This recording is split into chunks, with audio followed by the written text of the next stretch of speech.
This week, we look at Strathroy, Ontario, Canada, where a man that would come to be known as the Mad Slasher terrorized the area for over 2 years. Welcome to Small Town Murder.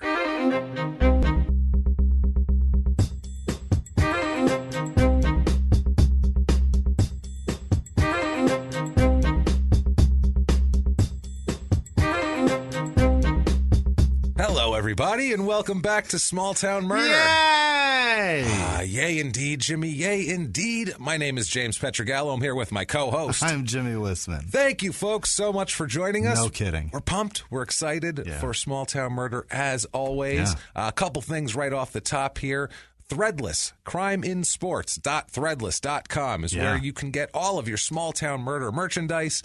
Shirts, mugs, bath mats, you name it, all the sayings, all the logos, anything you could possibly want. Also, quick plugs here, Boston. February the 18th in Boston, 1 p.m. show added for Small Town Murder. Hurry up, because those tickets are selling out pretty quickly. The 7 p.m. is already sold out.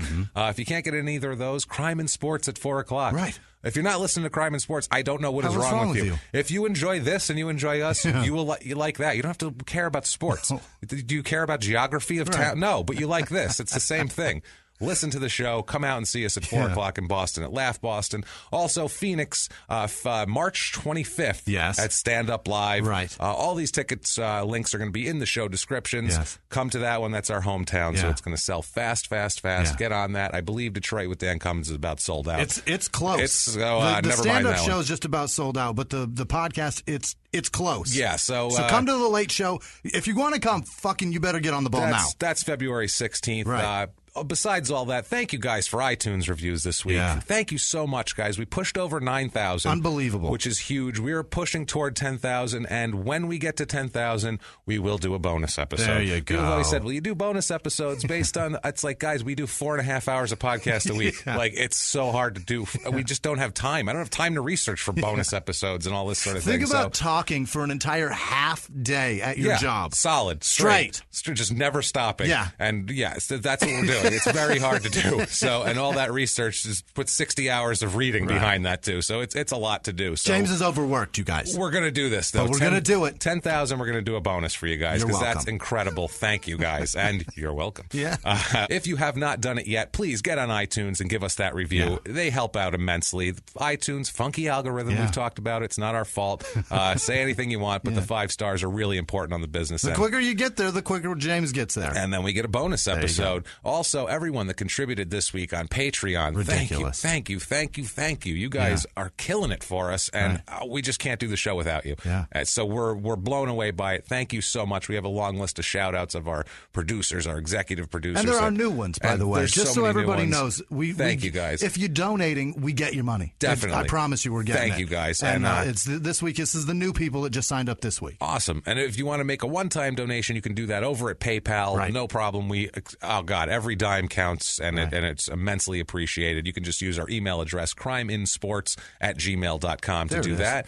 And quickly, next week, podcast coming back. P.S. I hate this movie. There you go. Myself, my wife, Sarah Hunt, we do a funny podcast where we rip apart romantic comedy movies and make fun of them. And I am just livid and ranting the whole time. You guys hear what you're doing to James? If you enjoy that, there you go. There's that too. So check that out. That's going to be the week of the 25th of January, I believe. So get on that. Right. Besides all that shit, Jimmy, never mind all of that. We have to do it. Oh, no. We have to do the disclaimer, guys. We have to do it, guys. This is a comedy podcast. It is. And we have to say, because we still get messages.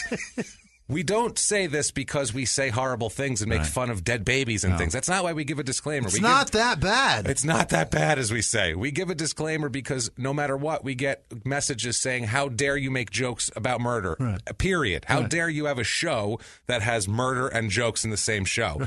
And kiss our asses, honestly. How dare you listen to it? You know what? We tell you what it is. It says what it is in the description. We tell you right now, if you're still listening, guess what? You're on board and you're just as big a part of the problem as we are.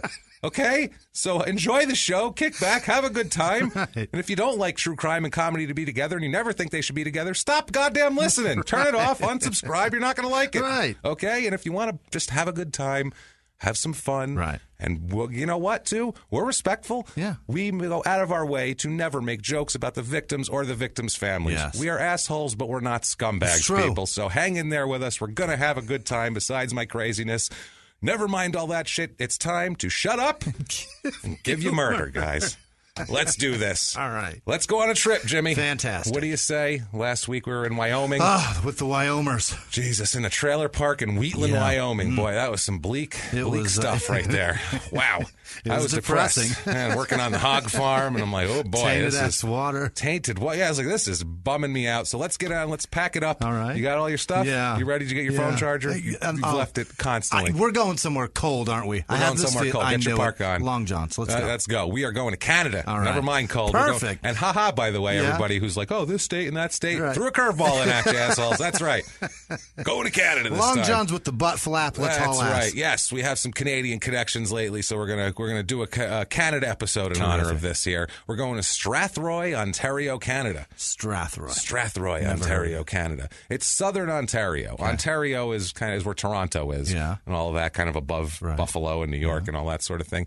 This is where Canada goes slumming. Okay. This is where it dips into U.S. airspace. You know what I mean? And you see it above the Great Lakes there, and you see some Canada dipping down, and you're like, oh boy, those poor bastards practically live in America. Yeah. That's where we're at right now. Well, here. I've seen recently on a map that Detroit is damn near Canada. Detroit pretty much is Canada. I didn't realize how close it is to Canada. It's legitimately across a lake from it. Oh, absolutely. And that's the thing. Across a bridge. People who live in Toronto and who live in Canada, they go, like, they say, oh, we go to Detroit for concerts all the time and all that sort of thing. Like, Detroit is like a accessible city for them right there. It's right there. I would have never thought that. To me, like, I don't know, when you think about it, you think of a border as like the solid thing. You wouldn't just drive back and forth across it, but it's like, you can, I guess. Yeah. Hear that too. People go from like Vancouver to Seattle and back for the night, and I'm like, how do they do that? Because it's fine. That's why. Because all the Canadians, they crouch right on our border. That's what it is. They just crouch the warmest possible area. Get close to that line as you can. It's warm down there, guys. When you're camping, everybody's around the fire. Have you seen up north? Yeah. Don't go there. Don't go there. Head to the fucking, just get down by Idaho. We don't care. Doesn't matter if it's a shit state. It's fine. As close as we get to warmth. That's right. And this place here, 2.5 hours to Buffalo, about 2 hours, 15 minutes to Toronto, 2 hours to Detroit. Yeah. So it's, all these major cities, it's within 3 hours of it. About 40 minutes outside of London, Ontario, which is a pretty big city there also. So it's kind of a suburb out in that area there. It's in Middlesex County. Okay. This is a big area, 106 square miles for this town. What is Middlesex named after? Do we even know? It's a British thing. Is it? Yeah. Well, I mean, I assumed, but there are so many Middlesex in this world. There's a lot of everything. It's so funny. England is this little tiny country that everything is named after everywhere in the world. There, everything else is named after England. Half of our cities are named after English cities and towns and people and kings and lords and bewigged douchebags from time past. Who knows? Jesus. I think that's going to be the tattoo I get. Bewigged douchebags. That's the one. That's the one, everybody. I like it. So it's in, like I said, Middlesex County, 106 square miles, and that's because they've they've, as they call it, amalgamated with another town as of 2001. But we'll get to that. We'll get to that. 274 kilometers for all you Canadians out there. Word. Amalgamated, That's adorable. I saw that. I was like, what the fuck does that mean? I actually was like, I don't know what that means. And then I read it and I was like, oh, context. All right, I get what it means. This is actually there's no, like you say, postal code or zip code we always give. This is a forward sortation area. Fuck. It's a geographical region in which all postal codes start with the same three characters. The first letter of an FSA code denotes a particular postal district, which outside of Quebec and Ontario corresponds to an entire province or territory. I don't know what that means. Exactly. That was a lot of words to say they don't have their own. Their postal code is NG7 or N7G. That's what I meant. It's not a long postal code. It's just a prefix of a postal code. Just a forward one. That's pretty much a forward sortation area. Strange. I spent an hour on that. That's so weird. Who's an asshole here? Area code 519 and 226. Okay. And motto. They have a motto. Fantastic. Town motto, quote, "We advance." Where? What? That's not enough information. 2 words. That's all they're giving us? That is not enough information. That sounds like somebody got interrupted. Yeah, no punctuation, nothing. There was a dude sitting there writing, "We advance," and they're he like... had a heart attack and died on his desk. They just put it on the website. Somebody's like, "There's a moose in the yard." He's like, "I'll come back to this." It's fine. They were like, "It's the last thing Bill ever wrote. We can't change it." We can't change it. It's the last thing he wrote. Come on. That's what happened. We advanced. Bill, there's a moose in the yard. And then he went out there. The moose killed him. And they were like, He wrote this. Shit, they're so damn nice in Canada, too. They were like, well, we can't change his last words, and then they just made it happen. That's it. That's what happened. Yes. The town is now Strathroy Caradoc these days here. They merged in 2001, these two towns, for some goddamn reason. Just I'm not recently. Sure. Yeah, 2001. I don't know why. The industries in this town, big on turkey and chicken hatching and processing. Hatching. And processing. I've never heard of that being an industry. There's a turkey, or obviously it's got to be. There's a turkeria, I guess you could call it, where they a hatchery, a turkeria. I don't know where that is. Turkeria. That would be like something It's a cafeteria Spanish. where turkeys eat. That's what that is. They all come on in. They pull up a tray. They move. I just saw carniceria, like a Spanish. Oh, okay. You know what I mean? Yeah. But they only do turkeys. That's it. Only turkeys. I saw turkeys with their trays on the thing, going like a cafeteria where someone's slopping. They're slopping shit on their plates, and they move along. I don't know why that's thought of. That's as mature as I am. Yeah. Also, corn, tobacco. There's some pharmaceutical things around here. That sort of thing. Well, if you farm tobacco, you're going to need some pharmaceuticals. Yes, that's what I'm saying. You're going to need something here, and all that chicken and turkey. This is it's a lot of industry here. There's jobs here, that sort of thing. Now, Strathroy itself, because we're going to talk about that, because that's where this all happened, because we're going to go back in time a little bit on this one here. This region itself, though, was settled. They can trace everything back to about 8,000 BC. Holy shit. So they go, early, the natives had a lot of the trails for the natives. I'm an idiot. You're like, there's people back then? I'm so fucking stupid. I just heard you say that, and I'm like, well, why didn't they live down here? Of fucking course they did. Holy Christ, I'm dumb. They're everywhere, I just Jimmy. saw Everybody's... the whitest, nicest people from 8,000 BC and going, why didn't those whitest, idiots... nicest people? Ladies and gentlemen, my partner, Andrew Jackson. I just saw nice white people. Not none of these dirty Indians. I didn't see no dirty Indians. I mean, the French Canadians. I just saw a bunch of French Canadians up there, and they're just... with their fire water all over them. I saw nice white people. I didn't see none of that. That's terrible. Christ, I'm dumb. Oh, that's amazing. I'm like, what? How did they do that? The French came real early over here. They claimed all that white shit up there, but then forgot to get the nice part. That's it. That's why they fucked up. That's what happened. That's a problem when that happens here. The native, shit. a lot of the trails that the natives had actually turned into the main roads in the area. Okay. They came in and they were like, "Yeah, good idea." They had it right. Yeah. They carved it perfect. That's where I would have put it too. Perfect town design. Yeah, nice layout. What is that? No, that's mapping. Never mind. I'm not even going to get into this. It's by the French or by white people here. The Strathroy. The nice white people. Nice white people came and settled in 1832. A guy named John Stuart Buchanan. Yeah. He had a guy with him named Sir Michael Jacques. Yeah. And they started hanging out there. Yeah. The Sydenham River, they flowed through there, and that made enough power to power a grist mill. Oh, got to get the grist fuck mill. Is a grist mill? It's for. I had to look this up. Okay. I'm saying it like it's like this, but I actually had to look this up. It's anything kind of processing of grain, flour mostly, mainly flour. That's what I got out of the. These, by the way, definition. were not nice white people. These were horrible. Oh, they were slaughtering people, giving diseases. Just complete dicks. The rape, guys, so much. I just rape a native girl, throw her in the woods. It's horrible. And then they created a grain mill that is showing them, look, we will fucking process the shit out of this work wheat. In there Right. for cheap. You go make the wheat, and we'll process the shit out of it. That's right. Or else we'll rape your daughters. Nice white people. Right. That's what that is. They're so kind. They opened. There's a general store opened in 1840. Yeah. When a general store opens, that's when you know shit's starting. Shit's happening. Yeah, there's enough people to buy shit, so you know what's going on there. Strathroy was finally incorporated as a village in 1860, became a town in 1872, and that is where they found. That's all the way back then is where they got that motto, "We advance." Really? Right away, 1872 on, "We advance." It's a fucking war motto. That's what it is. That's kind of what it is in war. Yeah, yeah. If you heard that from like an army, "We advance," you'd be like, okay, there you go. That's terrifying. Yeah, it's now this town here, by the way, was named, as we always, these fucking names always, Buchanan, that guy, named it for his hometown of Strathroy in Ireland. Oh, so of course didn't even no originality. Nothing changed about it or anything. Just across the ocean, same all the way damn thing. over. Strathroy. That's what we're going to call it here. 1866, they got a newspaper, which is a big deal. Once again, you get a newspaper, a general store, things are popping. Now, Sir Arthur Currie was born there. He was the commander of the Canadian forces during World War I in Europe, commander there. He was born in 1875 there. So there's some people that come from here. 1896, the Strathroy Furniture Company opened up. Made furniture for a long time, and everyone loved it, and apparently made some amazing furniture there. Immigration after the World Wars, immigration started here. Mainly just nice white people. Don't worry, Jimmy. Don't worry.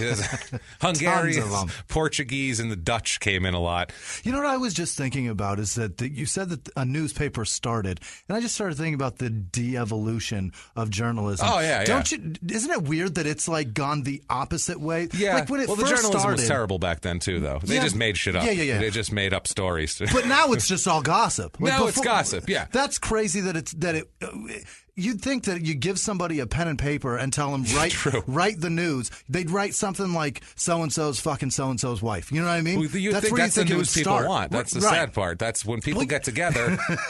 When people get together and gossip, they don't talk about politics. No. They gossip about who's fucking who. Yeah, these two are fucking. Did you know that? Yeah, I knew that. Yeah, and his wife doesn't even know about it. Blah, blah, blah. And now that's what journalism has gotten to with TMZ and so-and-so was caught with so-and-so, whatever. Journalism turned into a business in the 80s. Never mind. I'm not going to get into the political aspect of it.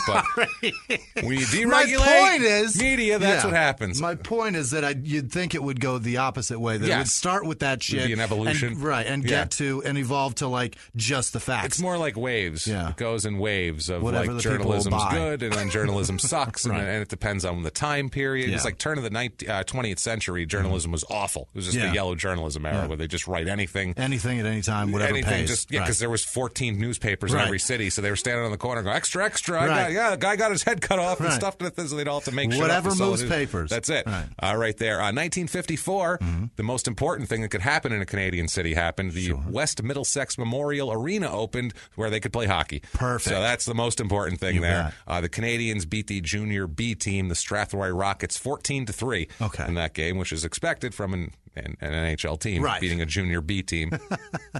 That sort of thing here. The town is home. It's the headquarters of Cuddy Farms, which is the world's top turkey hatching company. It's the top turkeria in the world. They make the most. It's the most turkeys hatch here, God damn it. 2001, the town's amalgamated with Caradoc here. Now, Strathroy had 12,000 people to its own, and then they added Caradoc's people, and they got about 20,000 people we'll get to. Notable people from this town, by the way, I would say 80% of them on the list are fucking hockey players. Hate to stereotype you guys, Canadians, but when 90% of the notable people from everywhere have to do with hockey, at that point it's on you guys. You care way too fucking much about hockey. I'm sorry. There's no town in America that has 90% football players. 90% basketball players. The only people that came from there. No, this is just all hockey. Hockey and like some parliamentary guy from the 1800s or something. Nothing fancy. Population is just under 21,000 right now. 20,978. That's in Strathroy, Caradoc proper. The whole thing here. 12,000 in Strathroy. Now the stats. Another thing, Canada, guys. The stats you guys keep aren't.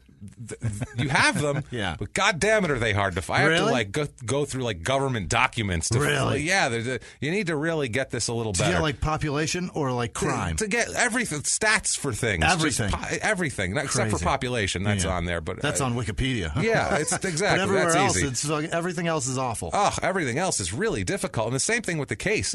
Jesus Christ, guys, with your records, man, get. Digitize that shit for me, at least.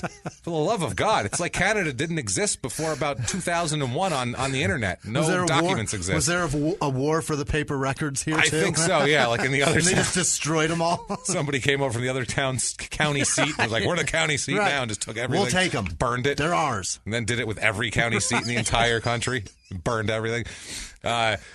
Females outnumber the males here by a little more than average.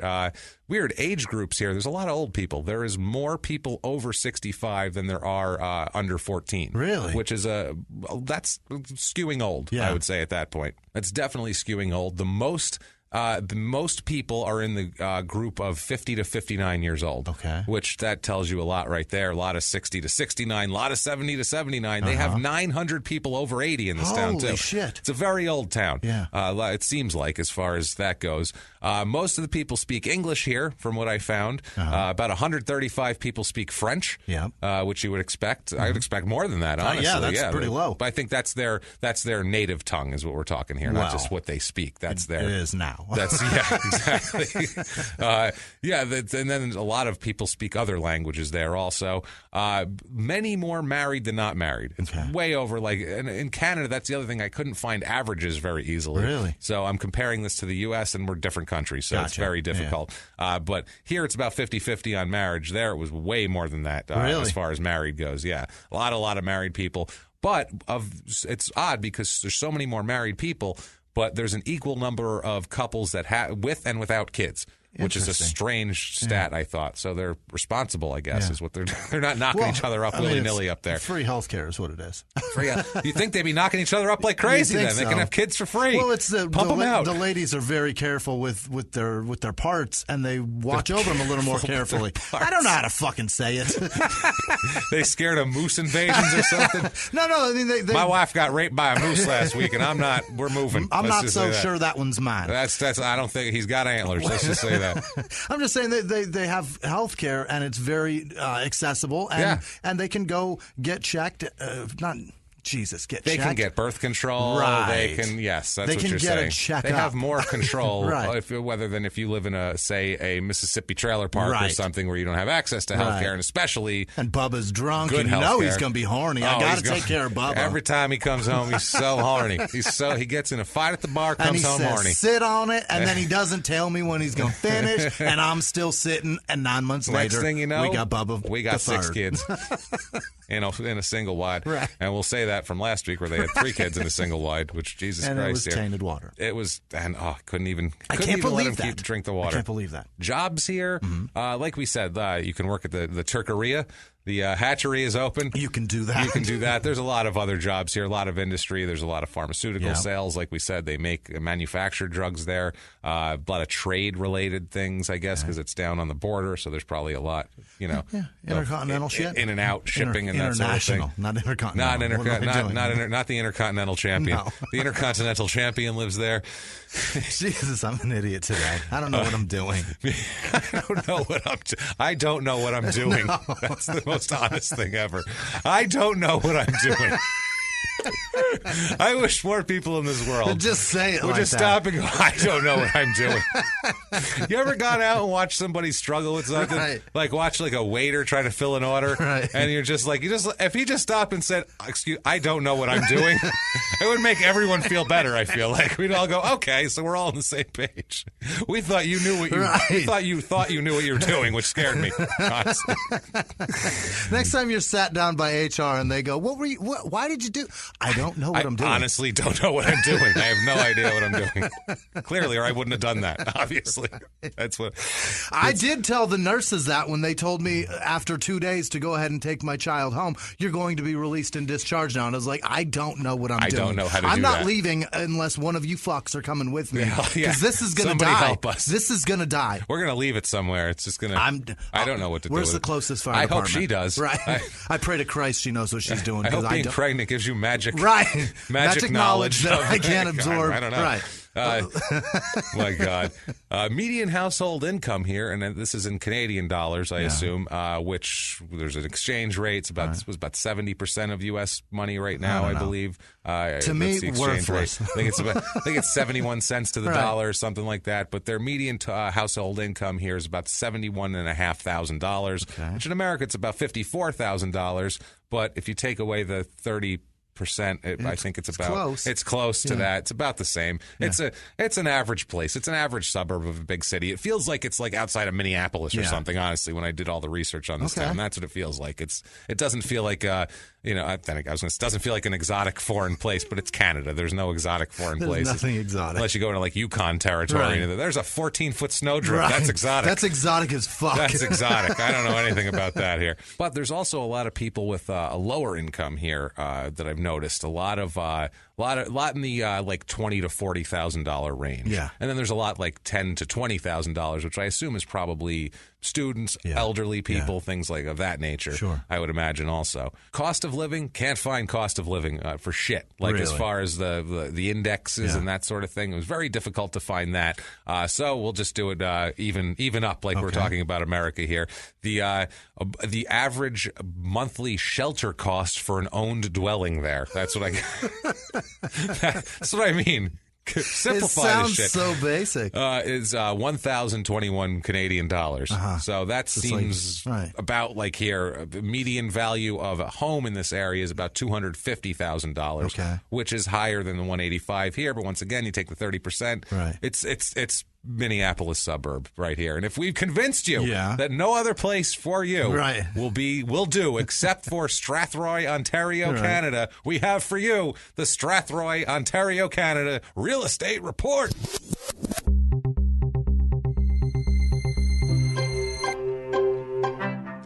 We have a 2-bedroom, 1-bath, lovely small brick home. It's L-shaped. How many square feet? They do not. This is the other thing on these. Every Canadian listing, they do not list square feet. What the fuck? There's no square footage. There's not even like a square kilometer. There's nothing. There's no measurement of how big it is. It just tells you. Put it in centimeters for you? It tells you bedrooms and baths, and then you're Canadian and you should know. That's it. You just go, oh, that's good enough for me. A bedroom and a bathroom, they're all the same size here. That's good enough for me. That's okay. Like. It's got a toilet and 2 beds. It's got 4 beds. That's good. That's all right. We'll make do. Like I feel like that's what they do. We'll make do. It's good. They're so nice. They're so nice. It also has an attached workshop. Fantastic. $239,900. I found a 5-bedroom, 4-bath home. No idea how big it is, but it looks pretty damn big here. New roof and new hardwood floors in this bad boy. $399,900. Very nice. Then that's like $1,450 here. That's not bad. Yeah, that's not a bad thing. And I also found a 6-bedroom, 4-bath, super weird looking house with like a funky like design in the front. Super weird and different, pretty cool looking damn house. $499,000 up there. It's a big house too. Like I said, 6-bedroom, 4-bath. So get your ass up there to Canada and get in on that. Things to do. Okay. Things to do might just make you move to Canada and buy one of these homes here. Strathroy is home to the Strathroy Hometown Turkey Festival. Of course it is. As if you didn't know here. It's Strathroy's largest event. It's also known as Turkey Fest. And that's in June. I have a couple of... Let's see how they describe it, shall we? It is sure to be a terrific year for the festival with plenty of exciting attractions, including the fabulous Show and Shine car show, kicking off the weekend featuring over 300 cars and motorcycles in the downtown streets of Strathroy. Wow. They got cars down. We're going. Get the kids. Get them in the truck.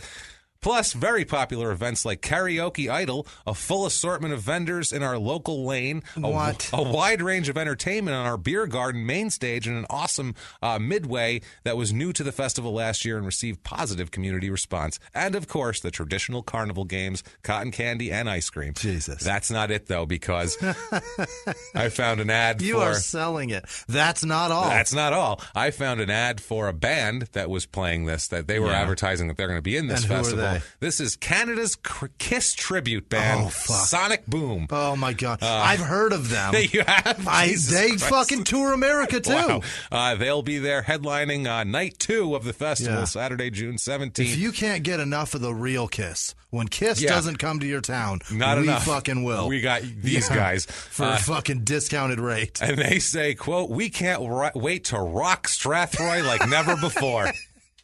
Because Kiss has never been to Strathroy. Strathroy's own Basement Bound will be opening the show, so they got like a local opener. They're throwing $50 like he's a comic. Basement Bound, that's They're going to do 2 fucking songs up front. Quote, we want to see all capitalized of the Western Ontario Kiss Army out at this one. Oh, my God. You're not Kiss, sir. The Kiss Army. You are the Sonic Kiss Boom. Army show up for the not Kiss. Not Kiss. Oh, this sucks. You're not Kiss. What the fuck? But they're so nice in Canada, they just be like, they think they're Kiss. They're trying real hard. Just tell them they're Kiss. It's okay. It's okay. You know, maybe they think they're really Kiss. I wouldn't want to really ruin them. You know what I mean? I wouldn't want to ruin their psyche. So nice up there. God damn. So they've got a car show, fake Kiss. They've got turkeys. Watch the turkeys hatch, everybody. And carnival games. That's it. This is fucking largest festival in town, guys. Woohoo! They've got a fucking Ren Fair. That's it. They've got the Ren Fair with Kiss. You know, there's turkey legs too. You know, there's big giant turkey legs. That's probably all they have. Crime rate. Well, we're interested in this town. It's a low crime rate here, actually. Well, compared to America. See, that's the thing. In Canada, I don't know what the crime rates are. Compared to here, it's a wonderland. It's like Disneyland up there, and it's so cute too. I found a local crime map, and it had little icons of the crimes on it, and it's so Canadian and adorable. I have to say, they had little icons for the crimes. They had a little weed leaf for a drug offense, which I found offensive. How about a needle? Put a needle on there. How about something fucking that hurts people? How about a needle? For theft, they had a little dude, like a little silhouette of a dude with a sack over his shoulder, like Santa got busted. It was very adorable, I have to say. So, you know, low crime rate. They go to fucking Microsoft Paint and just find some cheap fucking icons. It was like a silhouette of a chimney sweep that got greedy. You know what I mean? That's what it was. Swear to God. Now, Strathroy there. Now let's go back in time. We talked about Strathroy. We talked about current day. We talked about this. Back then, there was only about 5,000 people in Strathroy. It's a much smaller town, about half the size. We're going to go all the way back. Now, we've gone through the plane. Now it's calendar pages are flipping. They're going back, and clocks are spinning, and we're spinning around. Lots and of clouds and things happening. All the way back to 1974. Holy shit! We're going to go. Let's go back in time, guys. We've been doing a lot of current in the last 10 years lately, and I was like, I need that 70s feel again. Yeah, you know, we need that dirty 70s. Grimy, everybody with your big pheromones reeking out of your dick and just sticking in your giant bush of pubic hair. You know what I mean? Just one of those. But tight enough jeans so that stuff doesn't come out until you open the fly, and then it blossoms like a flower at that point. It's just pube flower. Can you imagine? Take that to the turkeria. That's a great time to be alive too, because everybody looked like they had a huge dick. It was just all a quaff of curlies, tight pants and pubes. Yeah, nowadays, the last few years, it's tight pants, but everyone's got no pubes, so that's not going to help. So it just looks like Ken dolls. Yes, exactly. Can we loosen up the pants a little bit I hope they do. Just a drop. I hope they do. I just want to just an inch. Just take an inch to out. Be comfortable. Is that possible? Can I have my balls comfortable and not look like a fucking weirdo? Is that a thing? I don't want a ball on each side of the seam. I don't enjoy that. I don't need that. That's not good. So anyway, we're going back March 1st, 1974. Yeah. Now Strathroy, like I said, different time, different place.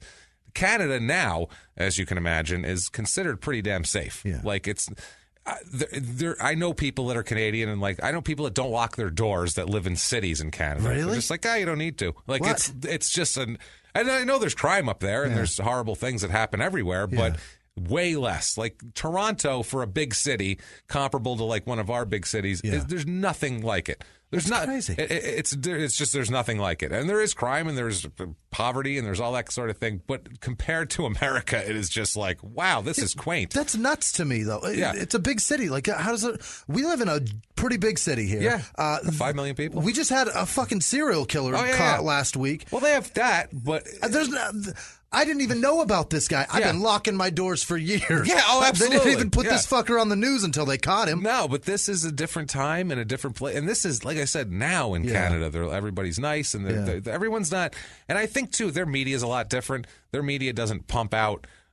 It's not constant bleeds, it leads media there also, which I've seen their news and stuff. It's way different than it is here. Okay. Way fucking different than it is here. Do they do the weather topless, that kind of news? No. They do serious news, serious, adults. That's what they do. They don't have and we'll find out right now what's going on with Hugh Jackman. No, that's not the fucking news, okay? You could keep your brownie recipes to yourself. Right. This is what I'm talking about. It's We're not show horseshit. You video of the maids doing horrible shit in your hotel room. What are the Real Housewives of New Orleans up to this week? Let's find out after the break. That's not what they're doing up there. It's like British news. If you watch British news, if you watch the BBC, and I think a lot of that too is because I guess this is not political, but it's government funded. Yeah. So they have the rules are you have to be serious. You can't just go fuck off. And the other thing is they don't have to make a profit, so they're not going after. That would be great. Well, that's how it was in this country until the 90s. Okay. Until the 80s. I see. This is what I mean. Don't want to be political. Don't make it political. It's not political. The party that was in charge in the 80s decided that it was a good idea to make media entertainment, basically. They decided that it's not political. That's called honesty. They decided equal time wasn't a good idea. Right. We had equal time clauses and all that sort of thing. They decided that wasn't a good idea, and that's where Fox News came from, by the way, and also MSNBC and all, on both sides. And this isn't a political thing, CNN like I said. Too. Right. It's everything. Okay, never mind all of this. Never mind all of that. What I'm saying is the news up there is different. People are less scared. It's a different thing completely. That took way longer than I wanted to say the news is different, but you get what we're saying here. March 1st, 1974. I want to go the BBC route of I love it. I love topless watching that. News or topless. They don't do that on the BBC. Topless weather. What is that that's one?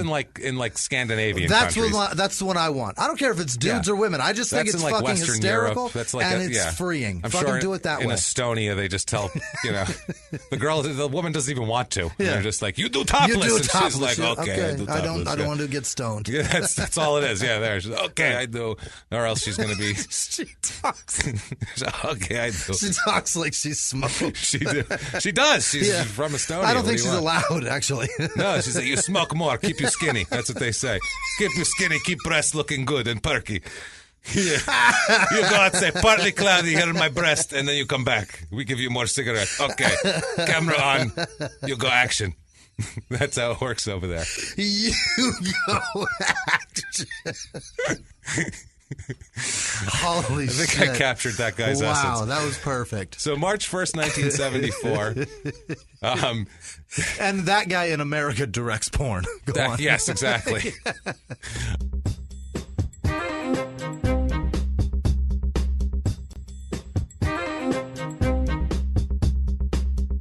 March 1st, 1974, there's a 19-year-old young lady named Judith Barksley. Okay. She's at a pizza restaurant in Strathroy.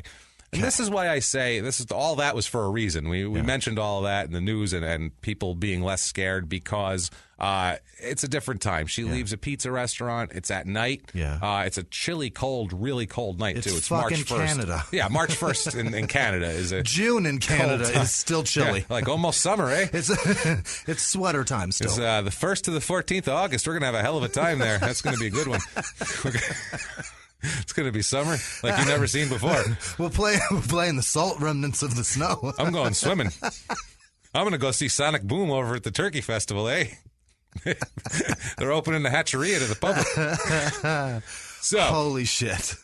She is leaving a pizza place at night, and she's 19 years old, so I mean she's not like a little kid, but she has no ride. Right. It's dark, and people here are scared to walk in the dark at 19, home in a city and that sort of. It's a small town, but still, like, it's dark but they especially women. Yeah, that's what I mean. Women don't want to fucking walk alone. No, I don't fucking fucking blame them either. That. I don't blame them. No. But I mean, this is a small town in Canada right now. You couldn't feel any safer, probably. The thing she was afraid of was the cold. That's all she cared about. That's all she thought about.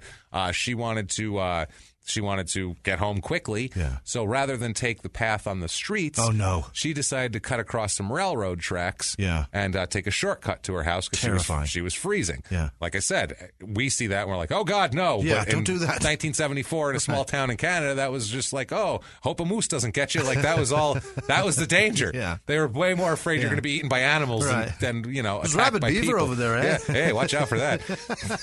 Our awful Canadian accents. By the way, we forgot to mention this at the top of the show. We know Dick. We know Dick. We don't pretend to know Dick. We hope that you find our ignorance charming. That's what we're going for here, Canada. And they're getting a lot of stereotypes today. Yes, that's all we know. And they're so nice up there. They'll be like, "That's okay. That's all right. That's fine, guys. We've heard it a lot. We get it. Yeah. It's okay. There's beavers on our money, so we get a lot of jokes. Goddamn beaver bucks." So yeah, she cuts across the railroad tracks. As she's walking, she has no idea that she's being followed because it's dark out. And I can't imagine the, off the main paths, a small Canadian town in the 70s being super well lit across railroad tracks and by woods and things. So she's going and has no idea that someone is following her. That's crazy that she has no idea because in the 80s you had a Walkman. You know what I mean? Yeah. In the 70s, what the fuck did you have? You had no portable tape player. And I assume it's quiet. You don't got a phone to be staring at with your plenty of fish. I assume, nothing like that. You're not dicking around looking down. With your plenty of moose, whatever it is up there. Plenty of moose. Plenty of beaver, which would probably be the more appropriate one. I'll bet that one exists. That probably exists up there. That's the sad part. That's their Tinder. Plenty of beaver. Plenty of beaver. We got apps up here too, Holy you know. Christ. So she's walking, and out of nowhere, she just thinks she's cold, and she's just concentrating on getting home, and she is grabbed from behind. Oh fuck! She's grabbed by the hair. Oh my God! And dragged down to the ground, down to the concrete here. It was a very, very, very quick thing. This person, 1 second she's walking, next second she's grabbed by the hair, dragged to the asphalt, and quickly has her throat cut. Fast. Holy shit. She wouldn't have even known what happened to her. She went from walking to having her throat cut in half a second. Like, it was that fast. Sweet Pete. No idea what was going on, which is horrible. She's lying there bleeding in a cold Canadian, which just sounds horrible, man. Your blood goes cold so fast, too, in that kind of weather. Lonely. It's got to be scary, is what I'm getting at. Scary, lonely, cold. A bad way to go, is what I'm saying. You feel that trickle. When blood is cold, that trickle is so fucking creepy. Go on. This is a bad way to go. Let's get past this part. It gets. You want to hear something worse? Oh, I don't. Let's hear something worse, okay? This is horrible, man. There's a lot of stuff in this one. A lot of these things we're uncomfortable with, details and things like that. And we're uncomfortable with them, and you're uncomfortable with them, too. But they're in the case, and you have to know. It's one of those things. So we don't enjoy it. Let's just say that. We're not like, let's talk about the details. So as she's dying there, it's a deep cut. He slashed her throat. My God. She's dying. It wasn't a little slash. It was he got her good. Yeah. And what this person does, her attacker, unbuttons her pants and fondles her. Then, oh my God. As she's dying in the cold, bleeding to death, he says, imagine. I'm just going to, but doesn't, have intercourse with her or anything like that. Just fondles her, and then he robs her. Also takes everything he can find off her. Yes. That's, This is crazy. First of all, I think he flipped that around. Yeah. I think if you're going to do that, it would be you robbery. Fondle, slash. Then slash, I would assume. That's the order. But this is a guy, when you talk about serial killers and talk about killers that escalate, not an escalation thing, but a lot of times this is an unsure killer. Yeah. This is a person who had to do a blitz attack because he immobilized the person. He didn't know how else to do it, how else to go about it. So it's a quick thing. Yeah. This was his, going after it like that. I feel like it was one of those. So this person runs away, leaves her there to die in the cold. Yeah.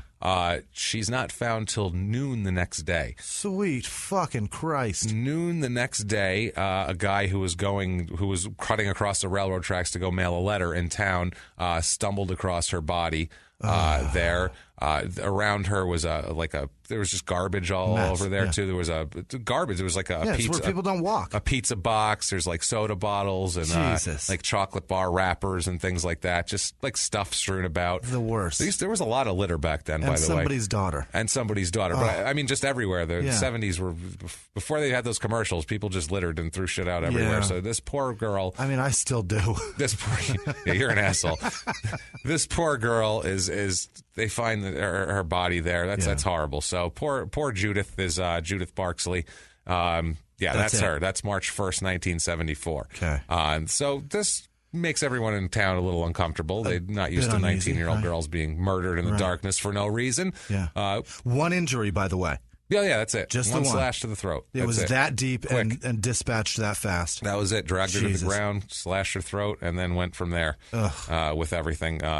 Now, some time goes by and it's quiet. Yeah. Not completely quiet, but quiet. You'll understand what I'm talking about in a minute, because there are parallel things happening here that we don't know about. Okay. That these people involved don't know about, but everyone's contributing to a common theme we'll talk about, and that is serial murder. Okay. So we'll get into this here.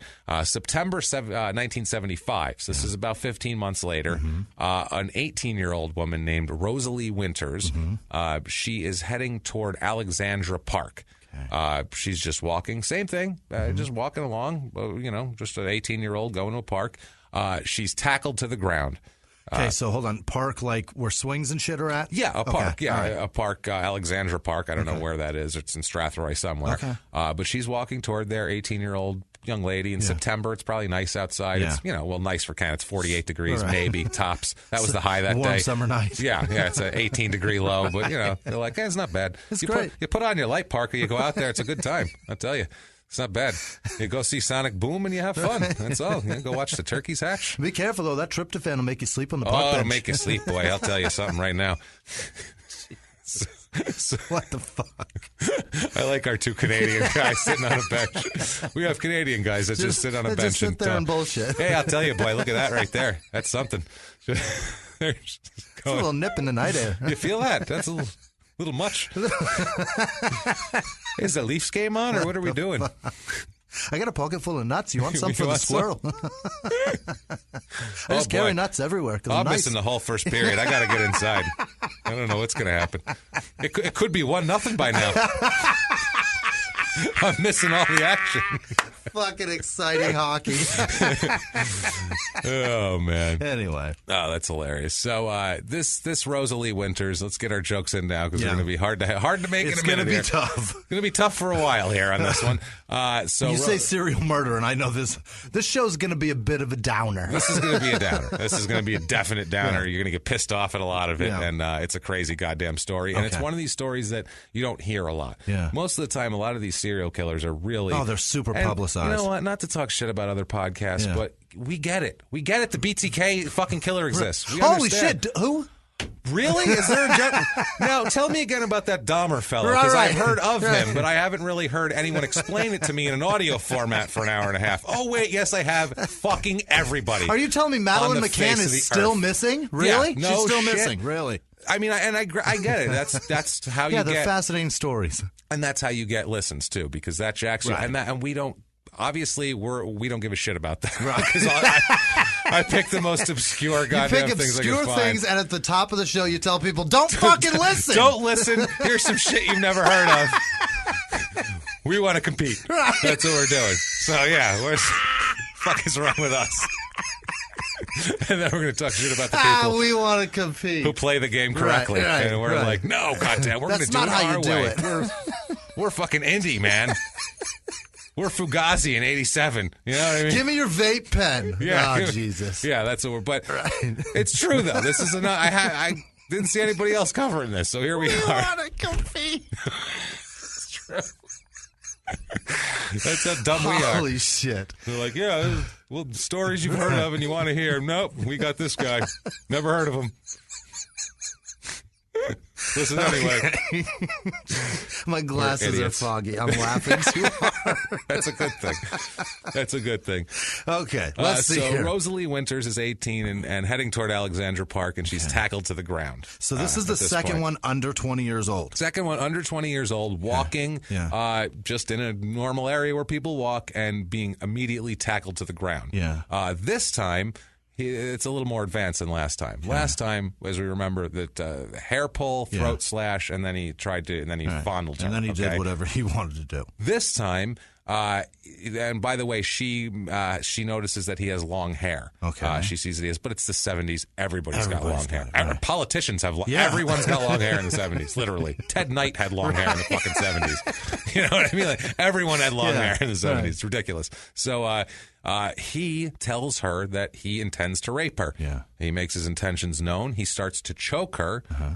So she stops struggling to get him to stop choking her. Sure. She chose, I'd rather not get choked to death here. Let's survive this encounter, which is, I don't know. I don't know what you would, I can't imagine the horror going through your mind at that point, especially just not knowing. That's what he says his intentions are, but you don't know if his intentions are to kill her. You have no fucking idea what his intentions are. You've heard of killers and giving as if rape intention. isn't bad enough. Right. You know what I mean? You've heard of killers giving intention. If you want to live, you'll do what I say. They do what they say, and then they still die. Guess what? Maybe not an honest guy, someone who's tackling a woman in a parking lot and telling he's going to rape her. He might not be the most honest guy. He may not be honest. Yeah, right. he lied to me. Yeah, so crazy. Fuck, man. So this poor Rosalie Winters is down on the ground. He's squeezing her neck. He eases up a little when she stops That's nice. struggling. He tries to undo her pants. As he does, He broke her zipper. Okay. The zipper broke. Yeah. So he got super pissed off at that. What the fuck? Like it's her fault, Yeah. for Christ's sake. The zipper broke. He gets super fucking mad at this. And it chokes her unconscious. What the fuck? It's not her fault. It's Levi's fault. No, he's so mad. He chokes her unconscious and then groped her more, like the first one, and then leaves though. Doesn't slash her throat. Doesn't do anything. But she's seen him. Yeah. Also, she knows what he looks like. Okay. And so he let her go. So that is well, not let her go, but he left her there. A little worse for the wear. And the other thing is, who knows if he's an inexperienced guy? Yeah. When she went out, he probably thought she was dead. Yeah, exactly. yeah, In a movie, you choke someone, right? And then when they go on, that they're dead. Then they don't go unconscious and then die in a movie. Right. So he might have, especially in the 70s. You know, now there's a little more realism and violent scenes in movies, but back then you choke a guy, he's alive, he's struggling, and then he dies suddenly. Right. So maybe he probably was like, oh, got her, okay, good, yeah. So, but he didn't. He Heads left up, her there. they don't die like that. No, that's not how people die usually. Heads up, movies are a bit sensationalized. Yeah, no shit. So Rosalie gets left there, and that's September of 1975. So by now it's only been a couple, but there's more in the area that we'll discuss later. But people are starting to get freaked out. Yeah. And this is the mid-'70s. This is when even a responsible news outlet would have to cover tons of. This is when the 70s is when the serial killing became.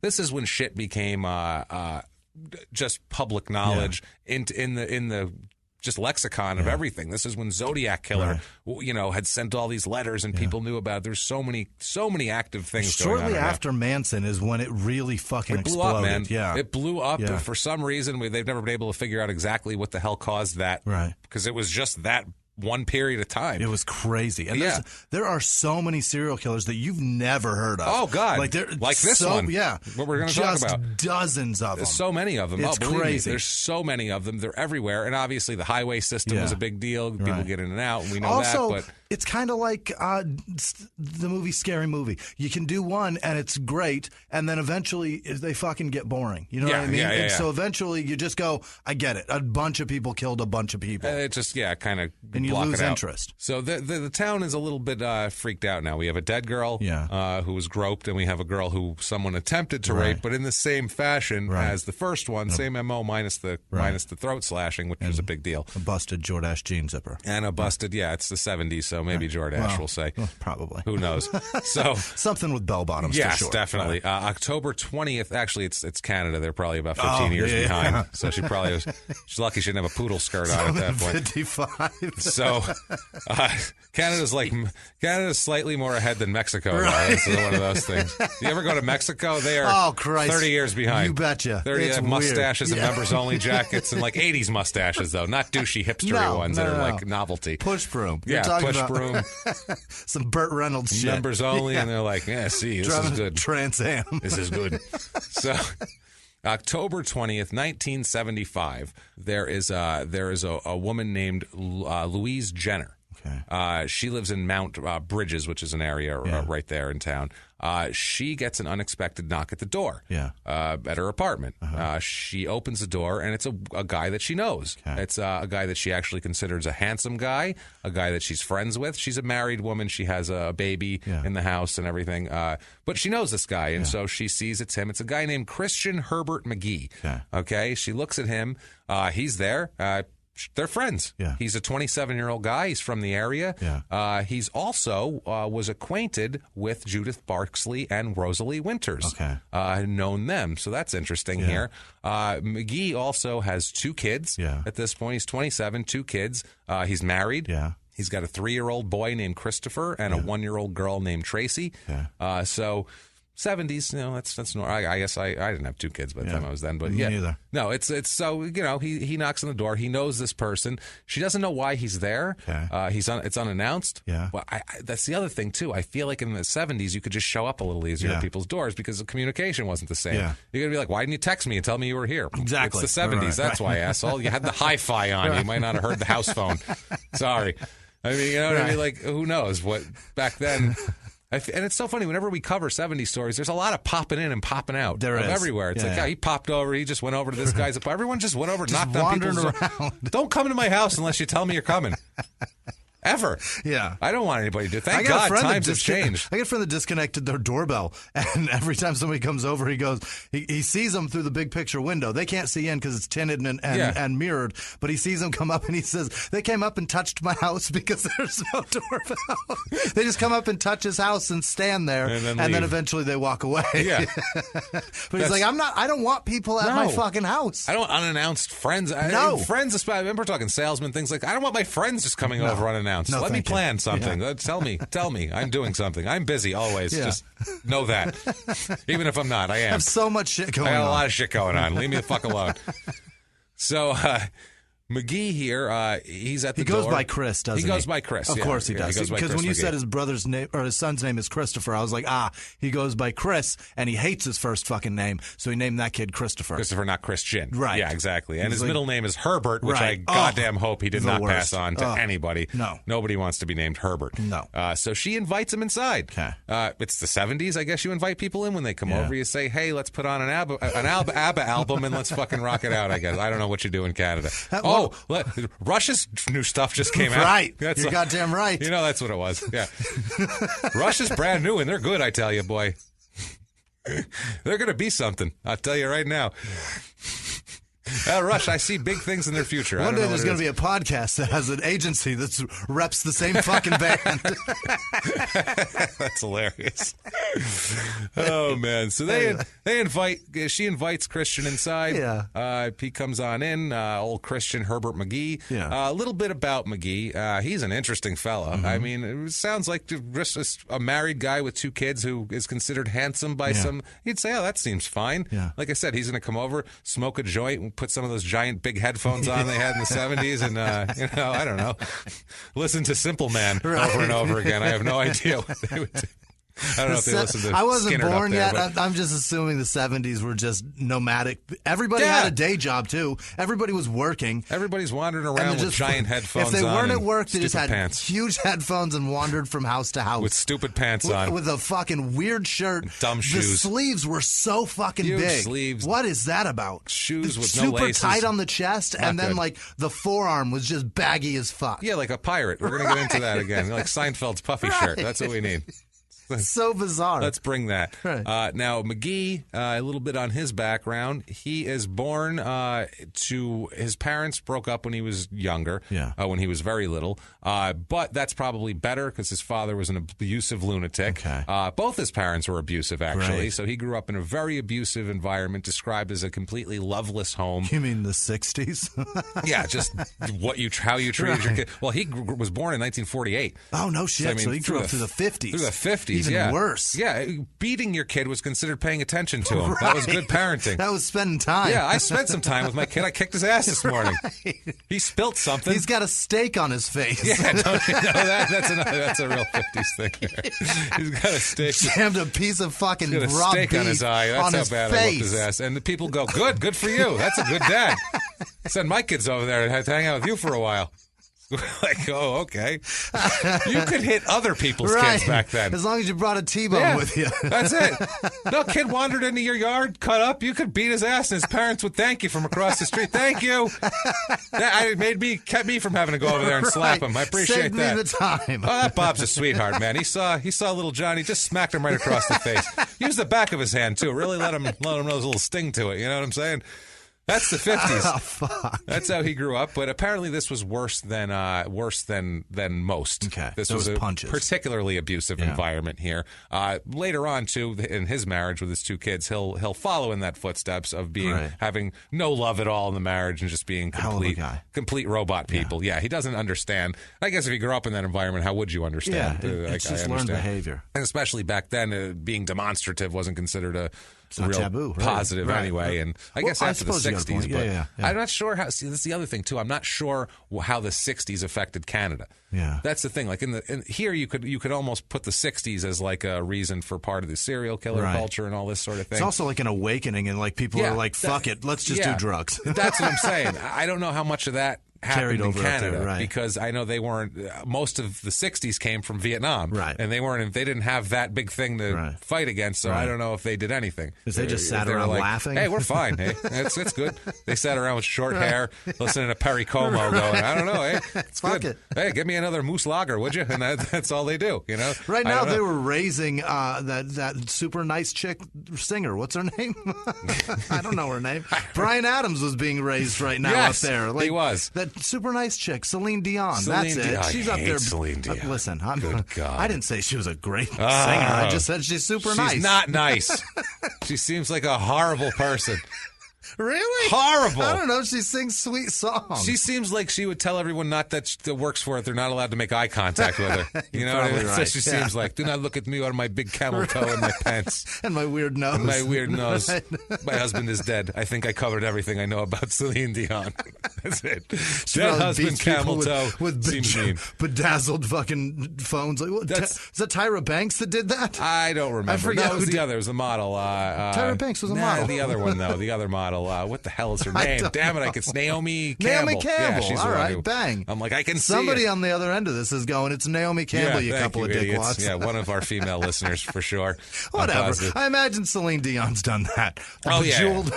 Yeah, but in Canada, they're nice enough not to say Right, anything about it. They're like, well, you know, hey, Hey, she probably was acting up, huh? she's on the $5 bill, so there's not much you could do about it. It's her on one side, children playing hockey on the other side. And then Not a much you picture can of do. her moose knuckle on the other side. So Christian here, he is has no self-esteem from being raised by these parents. When he was young, he would walk around with his head hanging down all the time because he was just kind of beaten down by the whole situation. His mother would force him to walk around with a broom behind his back. Oh, Christ. Like put a broomstick long ways around your back and put your arms behind it so it's like pressed against. So like if you really, like if you're strong, you could break it with your arms and your back. Like that. She would make him walk around like that to keep his head up. Posture. Because he couldn't, so that was her way of posture training. They would berate him constantly, you know, as you did in the 50s. Of course. They told him he'd never amount to anything. Is that the male version of the teacup on your head? I think so, yeah. Or the book on your head or something like that. Right. But it seems more abusive, honestly. It just seems like uncomfortable. It's a prop, for fuck's sake. So his parents are berating him constantly while he's walking around with a broomstick and keeping his head down and all that. And they told him, obviously, you'll never amount to anything. Yeah. You're obviously a piece of garbage. You know, the typical upbringing of people who turn out to do bad things, generally. Typical spirit-breaking exercises. And not everyone turns out like to do bad things. No. Some people go the opposite way. But a lot of times people, they don't know anything else, so they don't have any emotion, and they get that flat affect type of thing, and no sympathy and no empathy, and then you end up with a sociopath and a horrible person. You're welcome, society. You're welcome, society. And they trained him so well that by the age of 12, it only took to 12 to get him to be a rapist. What? That's nice. That's how bad. That's how they raised him. By the time he was 12 years old, he committed his first rape. Wow. Raping a 10-year-old girl. Perfect. What a dick. By 12, he had that lack of empathy, that cold-bloodedness, and that aggression. What's the punishment for Not that? only sexual, I don't think anything. Wow. Honestly, if you're a kid, and especially back then, like kids didn't become criminals until the 90s. Yeah. You know, and back then, if a 12-year-old did something crazy, they were like, oh my, well, you know, get him a soda and sit him down and see what happened. See what's going through his mind. You know what I mean? Get him a hockey stick. He needs something to focus his energy Give him on. a teaspoon of maple syrup, eh? Yeah, and some skates, you know? Needs to maybe play left wing, join the team. So he could be a defenseman. He's vicious, huh? He could be a defenseman. He's tough. He's going to spend some time in the penalty box, but that's a tough boy. He doesn't have good posture, but I think it'll be okay. So this point, we're not laughing about the rape of a 10-year-old here, but this is We're laughing about how easy it is to get into hockey. Yeah, I think so. Yeah, we're laughing about when you're 12. Right. So, I mean, he's such at 12. I mean, that's heartless. Fucking nuts. That's heartless. And I don't even know if you're 12 and you're already committing heartless rapes of a smaller child like that. I don't even know if you're fixable at that point. I'm just trying to think. I don't know if you've gone too far over the line already. When I was 12, I was still chasing girls. Yeah. You know what I mean? Like on the playground, like playful. That was 6th grade. If I'd have been able, I was slow in 6th grade. If I'd have been able to catch them, I wouldn't have been able to rape them. You were you were right, and you probably wouldn't have wanted to either, or known that was even an option. Right. That's the thing. I wouldn't known where to put anything. At 12, you're writing notes saying, "Do you like me? Check yes or check no." Like that's what you're doing in 6th grade. And this guy's at hold down and insert penis. That's fucking bad. bananas. It's insane, man. By the time he's in his mid-teens, about 15, his father yanks him out of school. Yeah. So no more education for you. Like for you don't need school anymore. I thought you were about to not describe for an the event. day. This is just, it's over. Came to the day, took him out. They went to a baseball game. It was really nice. They had a hot dog. They stopped afterwards, looked at the sunset, and they went home, and he never committed another crime Told again. him, no more raping, Thank boy. you for listening to Small Town Murder, everybody. One murder, and just he's all cleared up. It's fine. So he's sent to work at 15 to support the family rather than go to school. This was against his will. He didn't want to leave school and go to get a job. He wasn't like that. They just forced him to. By the time he's in his late teens, he is illiterate and has a drinking problem. Perfect. Which is great. That's what you want, a sexually aggressive, illiterate drunk. That's at 15, perfect. He didn't fucking learn to read and write. No, this was later on. He still had, I mean, if you add that up, heartless, illiterate, and has a drinking problem, he would have been a great hockey prospect. They really should have signed him up. He's frustrated as fuck. That's Sorry, an angry hockey man. players, but no, he is. He started, his upbringing was not great. No. Not an excuse for what he ends up doing. I mean, if he's Obviously. responsible for these two things. But still, you can see the building of a monster here. For You sure. can see the construction of a monster. They put the posts in, and they really sprinkled it with Miracle Grow. Yeah, and then finally they raised that barn up, and then he's raping 10-year-olds. The lattice is up. Yeah, so he has lately he's been working on a farm to try to support his kids. Oh, Christ. And he's not liking it at all. He's having a rough time. He hates that. Yeah. And that's another thing we get with a lot of killers is they have these menial jobs that they don't like, and they think they're smarter than that, but he's also illiterate, and it's like there's a lot of frustration here and a lot of anger and a lot of people always telling him he never amount to anything, and a lot of this, and they get this aggression. And what ends up happening, how this manifests itself, is once the door is closed, because we took a sidetrack there, Louise Jenner's apartment we're at right now. Once Louise Jenner's door is closed, Christian forces her to the floor immediately. And this is someone he knows well and knows well enough to just stop by. And she goes, "Hey, come on in." Yeah. That's a lot. So lets you know that this isn't going to be happy. This is not good. He forces her to the floor, which we've heard before, tears off her pants this time. Now, the first time, he killed and then said, "Oh, now what do I do?" Right. Didn't do it. Second time, he's like, "I'm going to do this before I kill her," and then just left her there. And this time, he's like, "I'm tearing the whole pants off first. I'm not going to deal with a broken zipper or any of this shit." He rapes her. Oh, boy. And as he's doing this, as he's attacking her, after a few minutes, he just stops for some reason. No idea why. Just stops in the middle of the whole thing. Stops everything. Stops the rape in the middle of it and just stops. There's no reason. He didn't finish. He didn't didn't lose his whatever. That's enough. He just stopped out of nowhere. Now what she does is she's fucking horrified and terrified. 5 minutes ago she was like, "Hey, it's my buddy Christian. Come on, we'll put a fucking album on." And now we're gonna put some Foghat on, and now this is happening. She starts struggling to collect her clothes and put them back on. Sure. Obviously, because she feels horrible, and I can't imagine what she feels like. So she's trying to get her clothes back on at that point, and she feels like, I don't know, she feels like maybe he stopped because he realized what he was doing was not okay. Right. So he's going to let her do this. He's going to let her get her clothes back on, but instead he takes a black lace from her boot, a boot lace, and wraps it around her neck and strangles her. Fuck is a bootlace? A lace on a boot. Oh, a boot string. Got it. Okay, yeah, so he's wearing, all right, like work boot, shoelace. Got it. Okay. He takes one of those and strangles her till she's unconscious. I saw like a piece of lace. Okay, I got you. Because I'm a dirtbag. Yeah, and definitely. I'm like, what the fuck what is he a boot doing? lace? No. This is so. He's got the black boot lace. Yep. He puts it around her neck, loops it around her neck a couple of times, and chokes her till she's unconscious with that. Okay, she's not dead yet though. Yeah, she's unconscious. But then he takes a knife and he slashes her throat. Jesus. Too. So because she knows him. Yeah, you got to make sure that's done. Yeah. Just, if you're going to be a serial rapist or murderer, you should probably not rape and find murder strangers, people maybe, or rape people and then try to walk away like nothing happened. Right. If you're not to give you a tip, small town murder tip out there for all you aspiring rapists and murderers. No, we're not doing that. He leaves her. He flees the scene, takes off, leaves her bleeding excessively, as you can imagine, on the floor.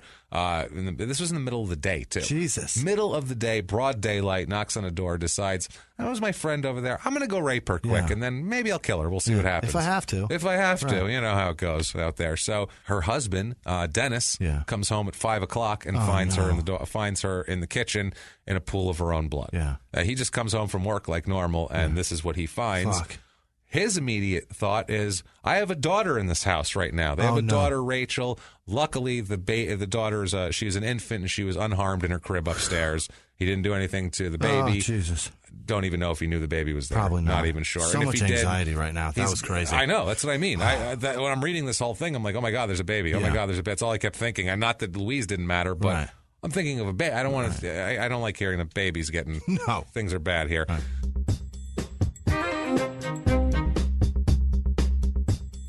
So now this time, the first two attacks, police had no idea what happened. Okay. They had no idea. They just knew that one girl said it was dark and the guy had long hair. Right. And I think he was familiar, but I don't know. Okay, and this time they have leads in this one. The police have leads. How do they have leads? They have leads. An elderly neighbor. Oh, thank Christ for nosy people. Nosy old lady looking out what is she doing over here this time? Oh, this whore. I was going to say, you know it. You know she was like, oh, she's having a man over and her husband doesn't get home till 5. You know she... Shaking her ass for the men folk. It's funny when we get gossipy, we give her a southern accent like she just got out of a church service and she's going to go talk. Now, can you believe I saw him going right up into her house? That Louise Jenner, I know her husband wasn't home. I know her husband wasn't home. She's got a newborn baby, and she's out there just having a strange man over in the living room. So luckily, this nosy bitch over here reported seeing a young white male with shoulder-length hair pull into the driveway, and she said the car looked like a yellow or cream-colored late-model Oldsmobile. Okay. So now they have a physical description and a car description, which is, in a small town, that's better than nothing. That's great. That's better than nothing here. She said that she watched him stand outside the doorway for several minutes before entering. Okay. So he stood out there before he knocked. Okay. He stood out there getting up his medal, I don't know, getting himself up for this. Do this? Can I do this? Is this a good idea? Right. Maybe looking around, making sure nobody popped out. Yep. I'm not sure what goes through a horrible person's rapist, mind. murderer's mind. I can't imagine what you're thinking. But I'm trying to think of it like if you were like 10 and you were going to steal a Twix from the corner store and you're scoping it out and you're going to stand in front of the Twix for a while and act like you're looking at the whatchamacallits and be like, am I really going to do this? James has stolen so many Twix. Actually not. I actually am so scared ever been so scared to steal shit. That's like one thing I would never do is steal shit. I was a terrible thief. I did it all the time. I had friends that used to do that all the time. I loved it. And that's what they did. They would stare at I remember from the video game of Best Buy. See, I'm not a thief. I can't do that shit. I'm just like, I guess I don't have that. Right. See, I thought it was Best Buy. No, it was Sears. That's just sad. You put them out of business, Jimmy. You did this to them. I got 86 from Sears, and they told me that my face they had facial recognition. They didn't have facial recognition software and now, 15 years ago. Joke's on them. Now everyone's 86 from Sears. So, no. Sears is 86 from everywhere. From the world. From the world, Jimmy. So what happens when you start a business by selling the fucking lost and found, you creeps. That's awesome. Fucking ridiculous. That's right. We had the origin story there. I'll never forget that as long as I live. That Roebuck's a scumbag. That guy's a fucking asshole. Total scumbag. So him standing outside for a few minutes, that didn't give clues. I mean, that just gave this woman a chance to see him a little better and kind of see what was going on and make it suspicious. Yeah. If you just walk up and knock on the door real quick, it doesn't look suspicious. Looks like you have business there. Right. That's your friend. You're dropping something off. She told you to come over. Right. It doesn't look like, I'm creeping outside this house here. Avon or Tupperware party. Yeah. So what that did also is they didn't know whether he knew her or not at that point, because he could have stood outside, thought about it, and then talked his way in. They thought possibly. But inside, what they found in the crime scene inside the apartment was photographs were strewn across a table. What? Like in a way that you're showing them to people, not a way that you're like going through something or trashing the place. And if you're like laying pictures out, back when people had physical pictures of shit. So and back then that was a big deal, was to show someone your pictures. Yeah. Because like now, we didn't have Facebook. So Facebook was when someone came over your house, you'd go, hey, I went away. Look at these pictures from my vacation. You'd show them to them. Because all the Polaroids. Otherwise, nobody would ever see your pictures because they didn't keep track of you every second of every goddamn day like they do now. So they saw that and they said, interesting. The police took from that she must have known the person she was talking to because she was showing him photographs. Obviously, this looked like a layout situation. So that's a big deal, knowing that she knew the killer. Right. That's a huge deal. So they look at who this could possibly be. It's a small town, not a lot. They settle pretty quickly on Christian McGee. Okay. They figure out that he had access to a cream-colored Oldsmobile, and he also knew all of these victims, but especially they were looking at Barksley because that's a murder victim. Right. They weren't looking at the attempted rape. Got it. They were looking at Barksley, and they were looking at Jenner here. Sure. The two murder victims. So they're very, very curious, as you might imagine, to talk to young Mr. McGee and find out possibly maybe what's up with him. So they bring him in for questioning. Right. Obviously. He says, I don't know what you're talking about. Likely. No clue. I don't know what you mean. Yeah, I mean, I can get a cream-colored car there, but I don't know. Yeah, I know her. It's a shame she's dead. That's terrible. Yeah, oh boy, I don't know anything about that. Yeah. I was just playing hockey out there, eh? And, you know, the whole deal. So they say, well, nothing we can hold him on. Yeah. He says he didn't do it. We don't have any physical evidence. Couldn't crack him to make a confession, so they release him. Oh, boy. What else are they going to do? This is the 70s. There's no DNA. No, and this is what I mean. There's nothing they can do about it. They're like, well, I don't know, unless he took a picture of himself on a Polaroid and of him killing her and left it at the scene. We really don't have any evidence of anything. Back then, that's what it was, unless he left a fingerprint. And crazy. even then, even a fingerprint, he would have been like, yeah, I know her. I've been there before. No big deal. Too much. So, yeah, they had nothing to go on, so they had to let him go. And how many times have we done this before where they talk to a serial killer and let him go? Yeah. Everybody. They talked to Gary Ridgway like 9 times before they fucking They actually... talked to Dahmer and then send him back in his house with the victim. They talked to Dahmer and said, naked Asian boy running, and he said, no, that's my boyfriend. That's fine. Yeah, that's fine. They said, all right, good. That's what I mean. It was like... It's crazy back then. Those guys were fired. How awesome is that? I would hope they would be fired here. So now the cops, they are looking at him, though. They don't think he's innocent. They just don't have anything to hold him on, and they couldn't crack him. So they're... You have to assume that Zodiac's officers and investigators talked to him at one point too. Yeah, I'm sure they have. Right. I'm sure they have. Sure. I mean, it's you're positive of it, and they know that one where they missed him by 2 seconds. He was walking in San Francisco. That whole thing. So much. Sorry, we'll let other podcasts cover the more famous cases. They have, and they'll continue. That's why we all know these facts, because you've heard it 1,700 fucking times. So. November 3rd, 1975. Right. This is 2 weeks after the Jenner killing, and this is right after he's talked to the police. So talk about emboldened. Yeah. I mean, he doesn't even say, I'm going to take 6 months off. No. This is he can't. At this point now, it's gotten the time periods too. They went from 15 months to closer to now we're into weeks. It's just the time. He's progressing so quickly. He really is. So November 3rd. 1975, a 19-year-old girl named Sylvia Holly Jennings was hitchhiking outside of London, Ontario. Yes. Back then, God, can you imagine a 19-year-old girl hitchhiking? It just happened. So that's why Kemper got so many girls. That's what I mean.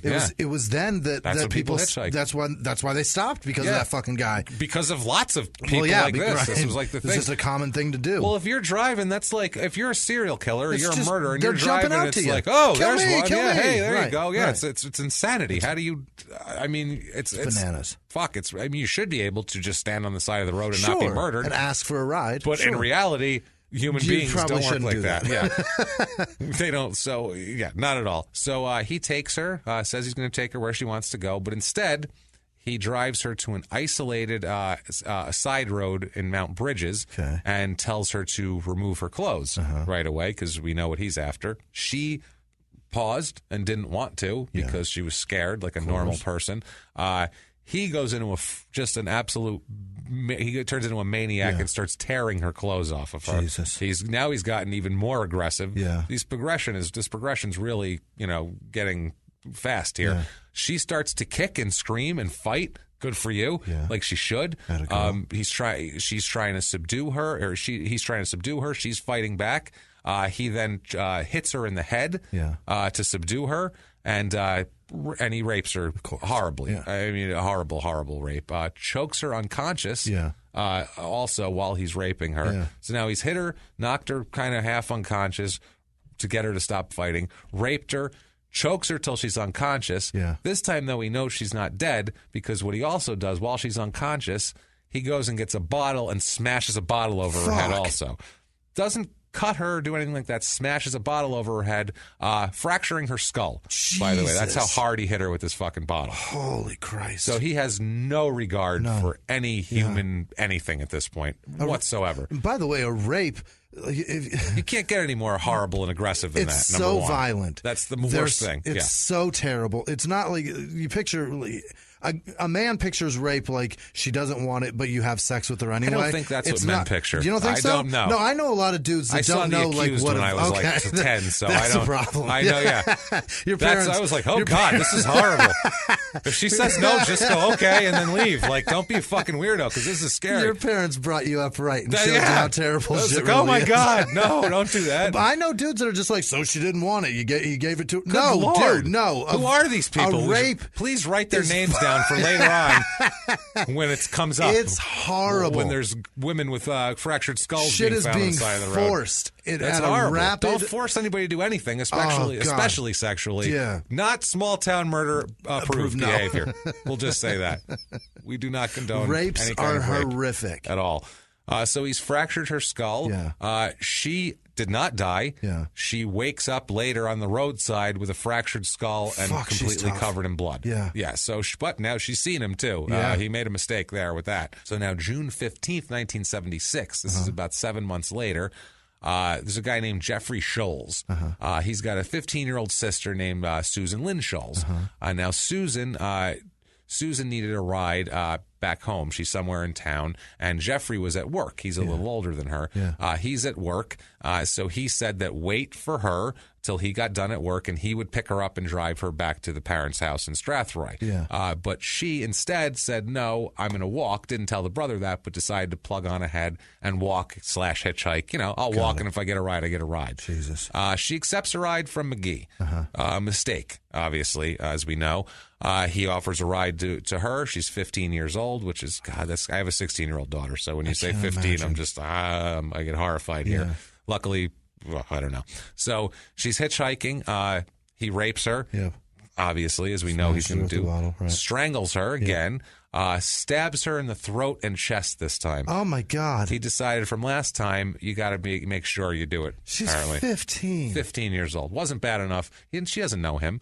She doesn't know him. It's bad enough that he had to obviously rape and choke her and do all this shit. But then he stabs her in the chest and the throat and the back. There's so much crime already. While he's doing that, he strangled her with her own shirt, with her halter top. Strangled her with that. And then the worst part of all, he took the knife and just absolutely went nuts on her girl parts. On her girl parts there. Absolutely went. Raped her with a knife. Worse than that. I wouldn't call it raped her with a knife. Just cut her, destroyed her.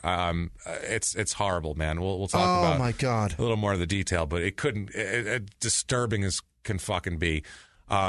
A farmer ends up finding her body. Yeah. A farmer was thought there was a dead animal out on his property. So he went and he found her. All she had on were bikini underwear at the time. The next afternoon, the police said she had a 20-centimeter cut above her vagina. 20 centimeters. So that's a long. Rip. That's a rip, and that's it's violent, and that's angry, and that's definite progression. Yeah. That's progression. Yeah. I mean, now he's not only killing, but he's killing and he's maiming and mutilating also after he has what he wants. So police try to figure out what happened. Yeah. They figure out that 1 o'clock the previous day, her brother dropped her off in the town of Forest to buy batteries for her portable radio. Yeah. To buy batteries for her portable, it's such a kid thing. You know what I mean? She wanted to listen to some music or whatever, and that's so fucking sad. It's an 80s equivalent of dropping her off to pick up Teen Bop. You know what I mean? Exactly. It's fucked up. She's last seen at 1:30 p.m. walking toward County Road 12 by a witness here, a forklift driver. So this forklift driver reports, and this is the guy who really cracks this whole thing. Yeah. This forklift driver reports seeing her climb into a 1975 Ford truck used locally for picking up dead animals. Okay. So distinctive. Yeah. It's not like it's a gray, Dodge Ram. He got the fucking year. This guy likes cars. Not only that, it's the truck that picks up dead animals in town. It's People a very know that truck. specific vehicle. That's the animal truck. Right. There it is. See the flies following it? That's the one. So the police contact John Grinsvin, who owns the company, who owns it's a Strathroy company. Sure. That owns the company that owns the work truck that picks up dead animals. And he said on the day in question, that truck had been driven by Christian McGee. You bet. You know it. Now, he says, they questioned Christian about it, and he says, oh, no, I remember that girl. Absolutely. Yeah, I picked her up. I picked her up along the road, and I dropped her off where she was going. This is so weird, Christian. I said, it's just a strange thing. There's a dead body. Everywhere you go. Yeah, your car spotted in the drive. Super weird, right? Now all of a sudden, we got a dead girl, and your truck picked her up. Super strange. So they said, well, let's just check and make sure that's, so we don't find any, evidence in here. Right. What they do find is the company, there's equipment in the truck. The filleting knife is missing. Okay. Only thing in the whole truck that's missing is the filleting knife. What a coincidence. I just saw the most horrific part. Yeah. That knife has been used to chop up fucking animals that have been hit by cars or whatever. And he's using, unbelievable. He's using that to kill a young girl. Ruin a child. That's fucked up. Fucking horrible. So they figure that's enough evidence. Yeah. Now he's been seen with two. One is a definite, and the thing's missing. So they go ahead, and on June 16th, 1976, they arrest Christian. This is the next day after that. The media immediately begins calling him the Mad Slasher. Jesus. That is his nickname. Mad Slasher, and that's still what he's called to this day. That the Mad is a Slasher. vicious name. Oh, absolutely. People are shocked, by the way. They didn't expect this out of him. There's a farm owner, the guy who employed McGee, and remember this name, Mel Veal is his name. It's hard to forget a guy named Veal. Yeah. Mel Veal said, quote, he was quiet, easygoing, always kept to himself. He was a hard worker. Everyone was shocked when he got arrested. And I got a young cow I'd like you to take a look at. What the fuck is I want to sell you a bull. So what does he do? Mel Veal he owns the farm. Okay, so he's a farm owner.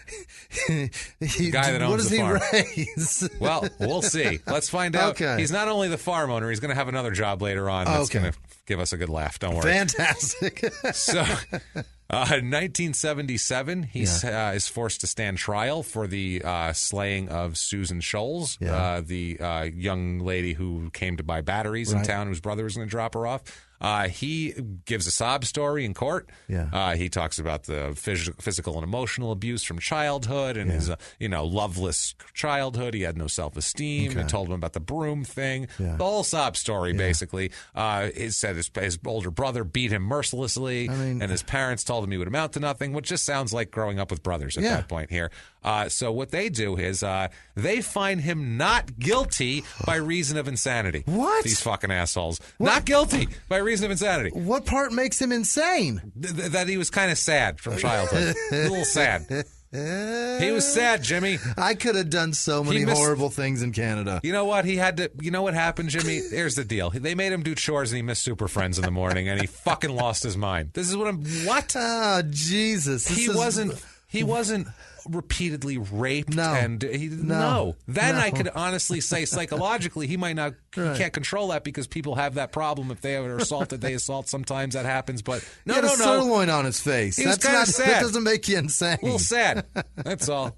I had friends' older brothers that would beat me up. Not even my own. I didn't have an older brother. Get into other friends' brothers would beat you up. I endured. It was like, oh, you have a friend over? Good. Someone else I can beat up. That's what it was. And you get beat up by them too. And you go, I don't want to go over there. His brother will beat you up. Christ. I could have got away with so much mayhem. Ridiculous. Just based on my childhood story. Yeah. Most people could have, apparently.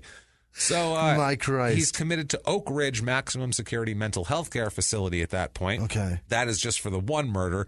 Now, Canada's, the way their law goes, and this came in they replaced not guilty by reason of insanity with not criminally responsible, the NCR, by mental defect. Yeah. And their criminal code here says, quote, no person is criminally responsible for an act committed or an omission made while suffering from a mental disorder that rendered the person incapable of appreciating the nature and quality of the act or omission or not knowing or of knowing that it was wrong. Okay. I'm sorry. He knew that it's wrong. Yeah. He tried to hide it. He knew it was wrong. When he's right, what exactly? When you're lying about what you did wasn't me, then you know it's wrong. You know it's wrong. And you knew that was wrong. And what happened to him did not. I'm sorry. That's not enough. It's not enough. And I wouldn't excuse it no matter what happened to you. But that's not enough to make me even go, I get it. Right. It's horrible and they should put him away forever, but I understand what caused it. No, I'm sorry. Apart from his father chopping up a 15-year-old in front of him and saying, this is how you treat people, then no. That's what I mean. Fuck no. Son, let me show you something. Right. Yeah, watch. Have a gander. Yeah, exactly. I'll show you how to field dress a 15-year-old. Exactly. That's the only way. Mm-hmm. Apart from that, go fuck yourself. Exactly. Right. So 1980, he has to stand trial for 2 counts of first-degree murder, 1 count of rape for his other killings here. Again, the trial goes on. He is found not guilty by reason of insanity. 2 counts of first-degree murder, 1 count of rape, 1 count of indecent assault. Who's his lawyer? A very good one, apparently, no here. He tells the doctors, too, when because they interview him and all that, he tells the doctors that, the psychiatrist, that at one time during all this was going on, he was confused by sex and love, and he believed that forcing sex on someone could get him the affection that he wanted. But now that he's thought about it, he's had a couple of years in the facility, he realizes that he was wrong. Jimmy, he realizes it's wrong to rape and mutilate women with knives. Oh, I can't do that. Wow. I didn't know that. That's wrong? Oh, wow. Okay. I didn't realize that. I'm glad I've had this time to reflect. Yeah, my dad, he put a big emphasis on, turn the lights off and do things like that, but never told me that was shit. Okay. Totally skipped, don't force your penis inside people.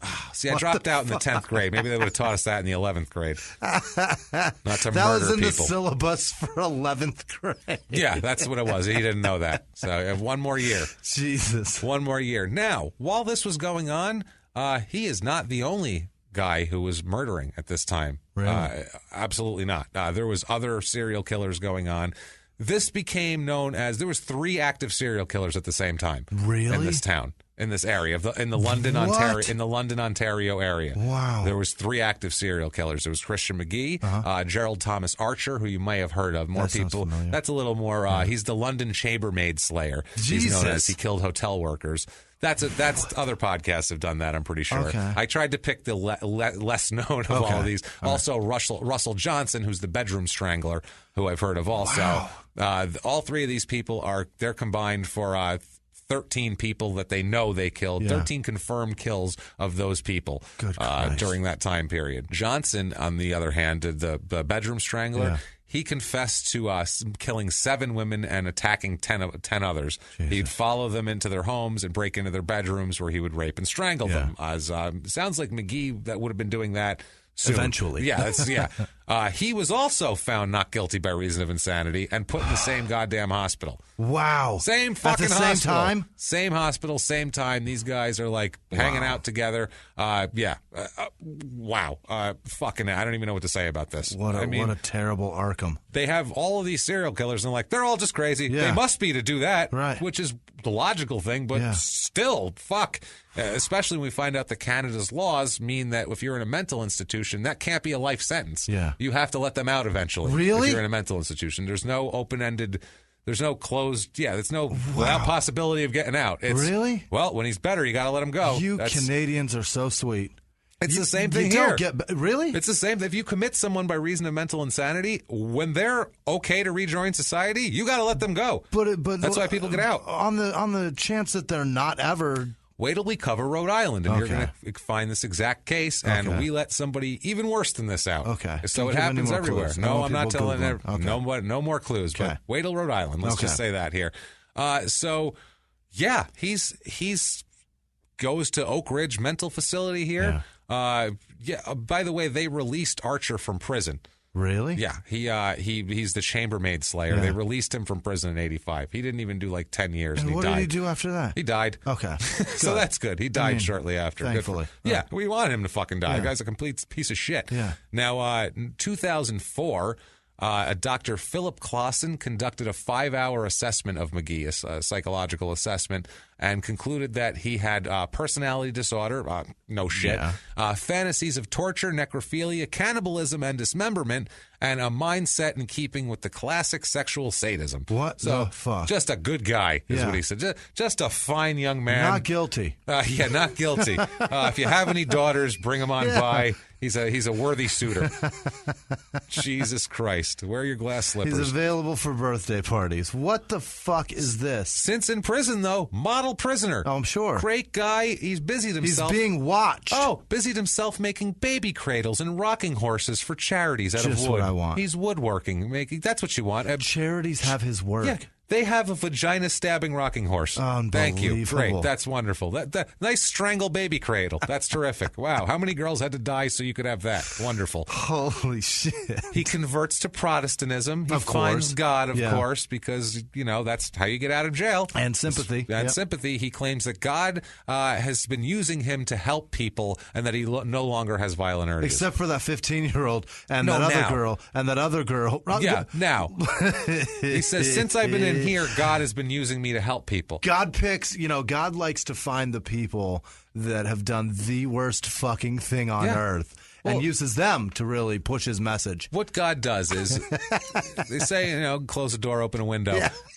It's one of those things where they're like, I need a baby cradle. Yeah. I'll make a murderer because someone's got to make those baby cradles. Got to. You slash a bunch of young ladies and we'll make one cradle from that and we'll raise some money for charity. What do you say? Fucking hell. Wow. So no more violent urges. God has saved him. Yeah. I'm good now, as we say in Crime and Sports. Okay. Everything's fine here. Yeah. May 2005, he has a review board hearing. A hearing from the review board to see if, they can let him out of jail. Right now. Out of a mental institution. May 2005. Mm-hmm. A report from a clinical team of specialists described him as a sexual sadist, a man with an antisocial personality disorder, and they calculated it as a 76% chance of reoffending within 10 years if he was to be released. 76%. I would up that to 146% or 385% or 1,012% or pick a fucking number because it doesn't matter. He's going to kill people. Here's the part that I don't Jesus. like. They see 76%, correct? 76% chance of reoffending. Oh, yeah. And they're going to let him out, aren't they? Well, that means to me 24% success rate. Yeah. There's no chance that anything that you tell me that they say 24% chance this will work. He's going to rape and kill 3 out of 4 teenagers that walk in front of him. That's what that means to me. I know that's not what it says, but that's all I say. 3 out of 4. I'm on board with He's got enough control to let 1 of 4 go. There's nothing you could sell me that you tell me it works 24% of the time and I'm paying full price. Never. Thank you. And the psychiatrist had the exact same thought. They said, quote, there is no proven and effective treatment or intervention that is likely to change the outcome in a man who commits serial, sexually sadistic homicide. Right. No fucking shit. Right. Dr. Lisa Ramshaw said in the report that it would be safest for society if McGee stayed in a, quote, highly structured environment because he has a, quote, dangerous combination of personality disorders. No fucking shit. Yeah. She also said, quote, he should never get out. There's nothing much more to say than that. Yes, exactly. Never. Right. Jeffrey Scholes, the man who must feel guilty as shit for dropping his sister off to get batteries, he said, quote, what gives him the right to even exist? 30 years have passed and my sister has never been the same. McGee took away her God-given right to enjoy the magical act of enjoying a normal relationship with a loved one. Right. Justice will not be served until he's dead. My man. Fair enough, I say about that. The Ontario Review Board, though, grants his request to be transferred from a maximum security facility in Pentang to a medium security health facility in Toronto. He wants to go to medium, and they approved that. Yeah. Officials at the maximum security facility he was at opposed the order, saying he was still a, quote, sadistic serial murderer likely to reoffend if released. Right. Please don't do that. The order's given, but it's not executed right away. Okay. The transfer's put on hold while the facility, Oak Ridge, appealed to the Court of Appeals, arguing that he's a substantial danger to society that cannot be moved.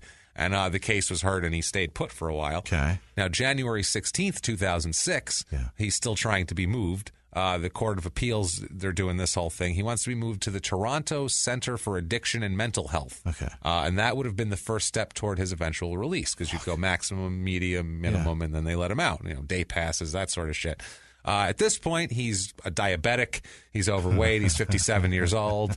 He kind of looks like, there's a picture of him from like the 70s. He looks like a fat Kirk Hammett from Metallica. Gross. That's what he looks like a fat version of him. No. Like he's got this round face. He looks like, it's weird. In some pictures, he looks like, he's got like curly hair. Someone's got like long, dirty blonde hair. It's super weird. Now, McGee had an interview with the Toronto Star. You want to hear from this asshole? Because he's got a shitload to say because he's a total dickhead. Oh, you'll want to hate him more. Okay. He says, quote, there has to be a progression of better treatments and privileges. This place thinks all they have to do is house the person, but the court sent people here for treatment. We ain't criminals. That's supposed to be the difference between this place and the correctional facility. Someone should have cut his throat right there. For sure. How dare you fucking say you're not a criminal, motherfucker? I don't care what the court says. Yeah. You know what you did. Yeah. Oh, my God. How do you not just pummel his face? I swear to Christ, I want to punch this guy. So when they say, what are you in for? What do you think he says? Nothing. I gave a Canal Street pap smear. Is that what he tells them? I think he did. What a piece of shit. Nothing. I'm in here for help. Right. I'm in here because my dad was mean. I'm sick. Yeah. Is that it? Is that what he does? That's what it was. He has even expressed willingness and wantingness to meet with the families of the victims face to face, if that'll give them closure. He said, quote, it wouldn't be a very comfortable meeting, but I owe them that much. Yeah. I can never take that hurt away as much as I'd love to. It'll always be there, but I feel as if I give them a chance to meet with me and let them vent their anger, how much I messed up their lives, it would be a step in the healing process. No. I'm exhausted right now. This guy... He's a fucking asshole.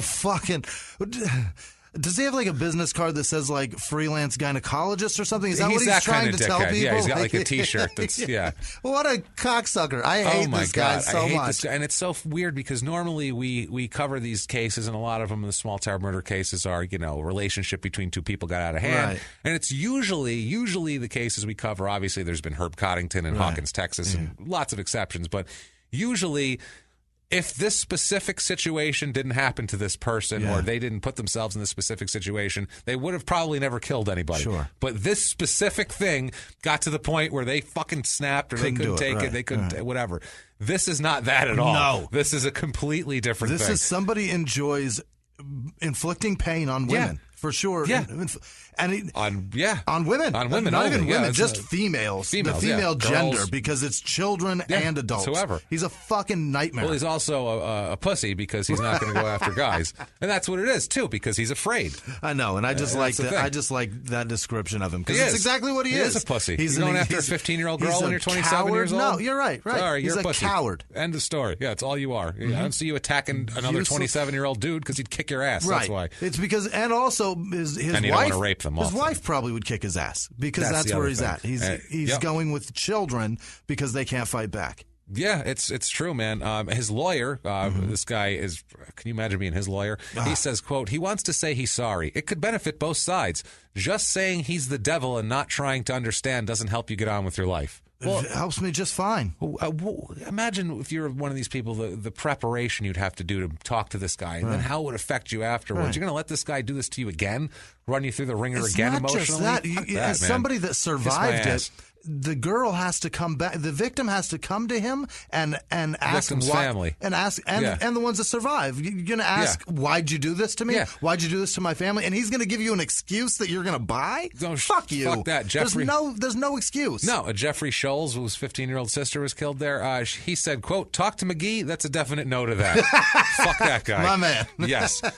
Jeffrey's wife Donna said, "quote This is just so upsetting to everyone." Yeah. She also said that her mother-in-law. She's happy that her mother-in-law Ida, who is Jeffrey and was their mother. Yeah. She said Donna said she's happy that Ida has Alzheimer's, so she doesn't have to know what's going on because she'd be so upset about it. She gets to forget about this. Exactly. How fucked of a statement is that? I'm thankful that she's got a horrible disease that's going to kill her. Yeah. But the benefit is she doesn't remember she doesn't have to deal with right. this. She doesn't have to go through this again. Good Christ. Now, his lawyer, Daniel Brodsky, said that, hey, he would have been better off in a penitentiary. He'd have been released if he was, or at least in a minimum security if he'd have been been criminally convicted, which is probably true. Not in America. No, in America they'd murder him. He would have been in prison dead so fast. Yeah, good. Canada. You know what? Get your prison shit together. Get some. If you need, we have lots of violent people. We will import prisoners for your cell blocks just to stab child rapists. Clear shit like this We're fine with that. Yeah. We'll export them, no problem. You can bring them back when you're done. We're fine. Leave them on the front porch. We got it. We'll take them in when the lights come on. I've heard of foreign exchange students. Why can't we do foreign exchange prisoners? Foreign exchange murderers. Let's do it. Let them have a different scenery. Yeah, no shit, man. So they're saying that anytime he's moved, if he eventually gets to minimum security, in minimum security, you will get day passes. So they're like, if you move him to medium, that's one step closer to minimum, to where he's actually going to be outside, on the street sometimes, which is fucking scary. It's commonly. We know that we can't cure these people, but in May of 1991, the Supreme Court of Canada ruled that it was a violation of human rights to incarcerate a mentally ill person indefinitely.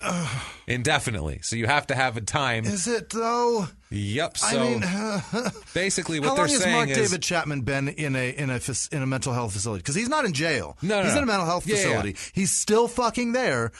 He's married, and he bangs... I thought he got out. Who's the one that got out? The other one. Yeah, the other one. There's two from that time he got out. Yeah, sorry. Moving on. Mark David Chapman's still in there, yeah. I believe.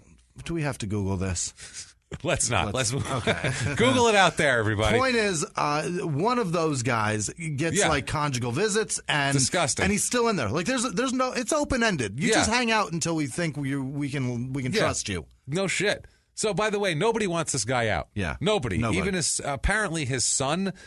There was a post on a blog thing about this whole deal. Yeah. Apparently, allegedly from his son. And here's what it says. We don't know if it's true or if it's from his son or not, but it says, quote, "I can say in my heart I feel this man should stay right where he is at. I am scared day after day of this man. He has tried contacting me, and if he ever gets out, I feel that I am in danger, and so is my family. My prayers go out to those families he hurts. I wish there was something I could do.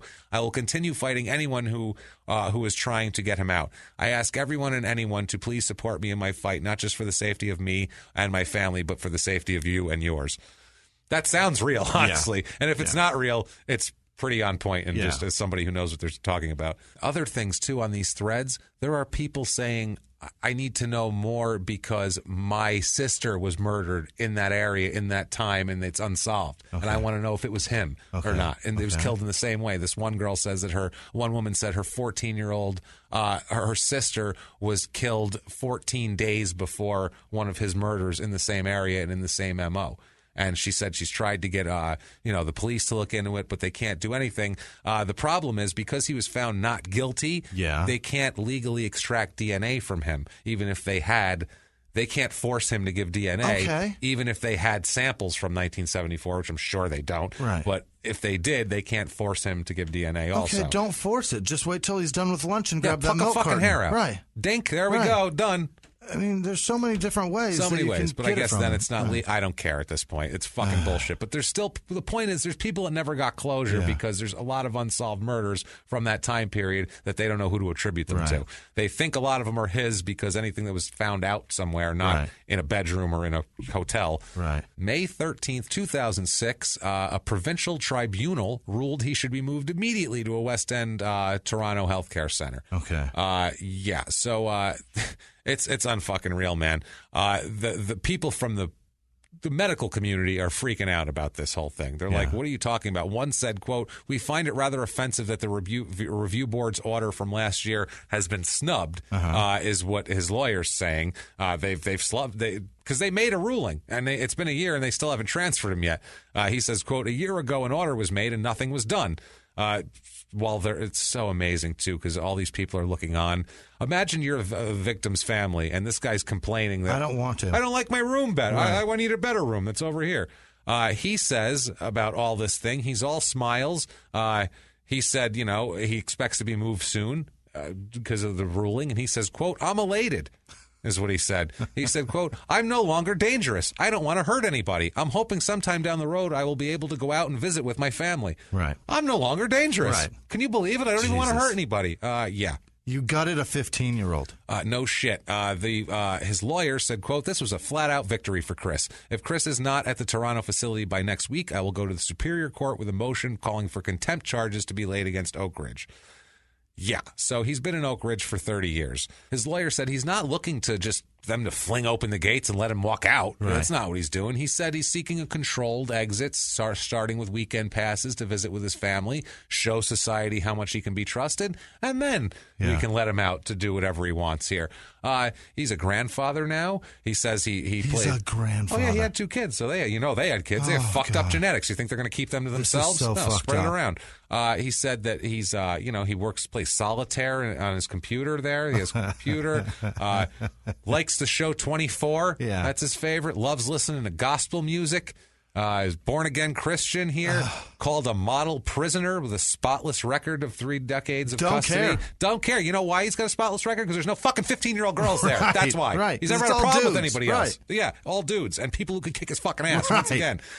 Holy shit here. And there's a reporter there also that says that she talks to him and shakes hands with him, and he's saying how he's got a very strong handshake, and he said it was kind of disturbing because that's a hand that's been around he strangled necks. people with that and stabbed people with those hands. Jesus. He says he used to be illiterate, but he's fine now. He talks all about his, quote, mental health condition. Oh, boy. He's all full of now he knows how to bullshit people. He's all full of the lingo. Yeah. He says, quote, I was out of reality when I killed her, talking about Judith Barksley. He said, quote, the reality is I'll always have the problem, but now I can recognize the symptoms and take preventative measures, stop myself before it happens again.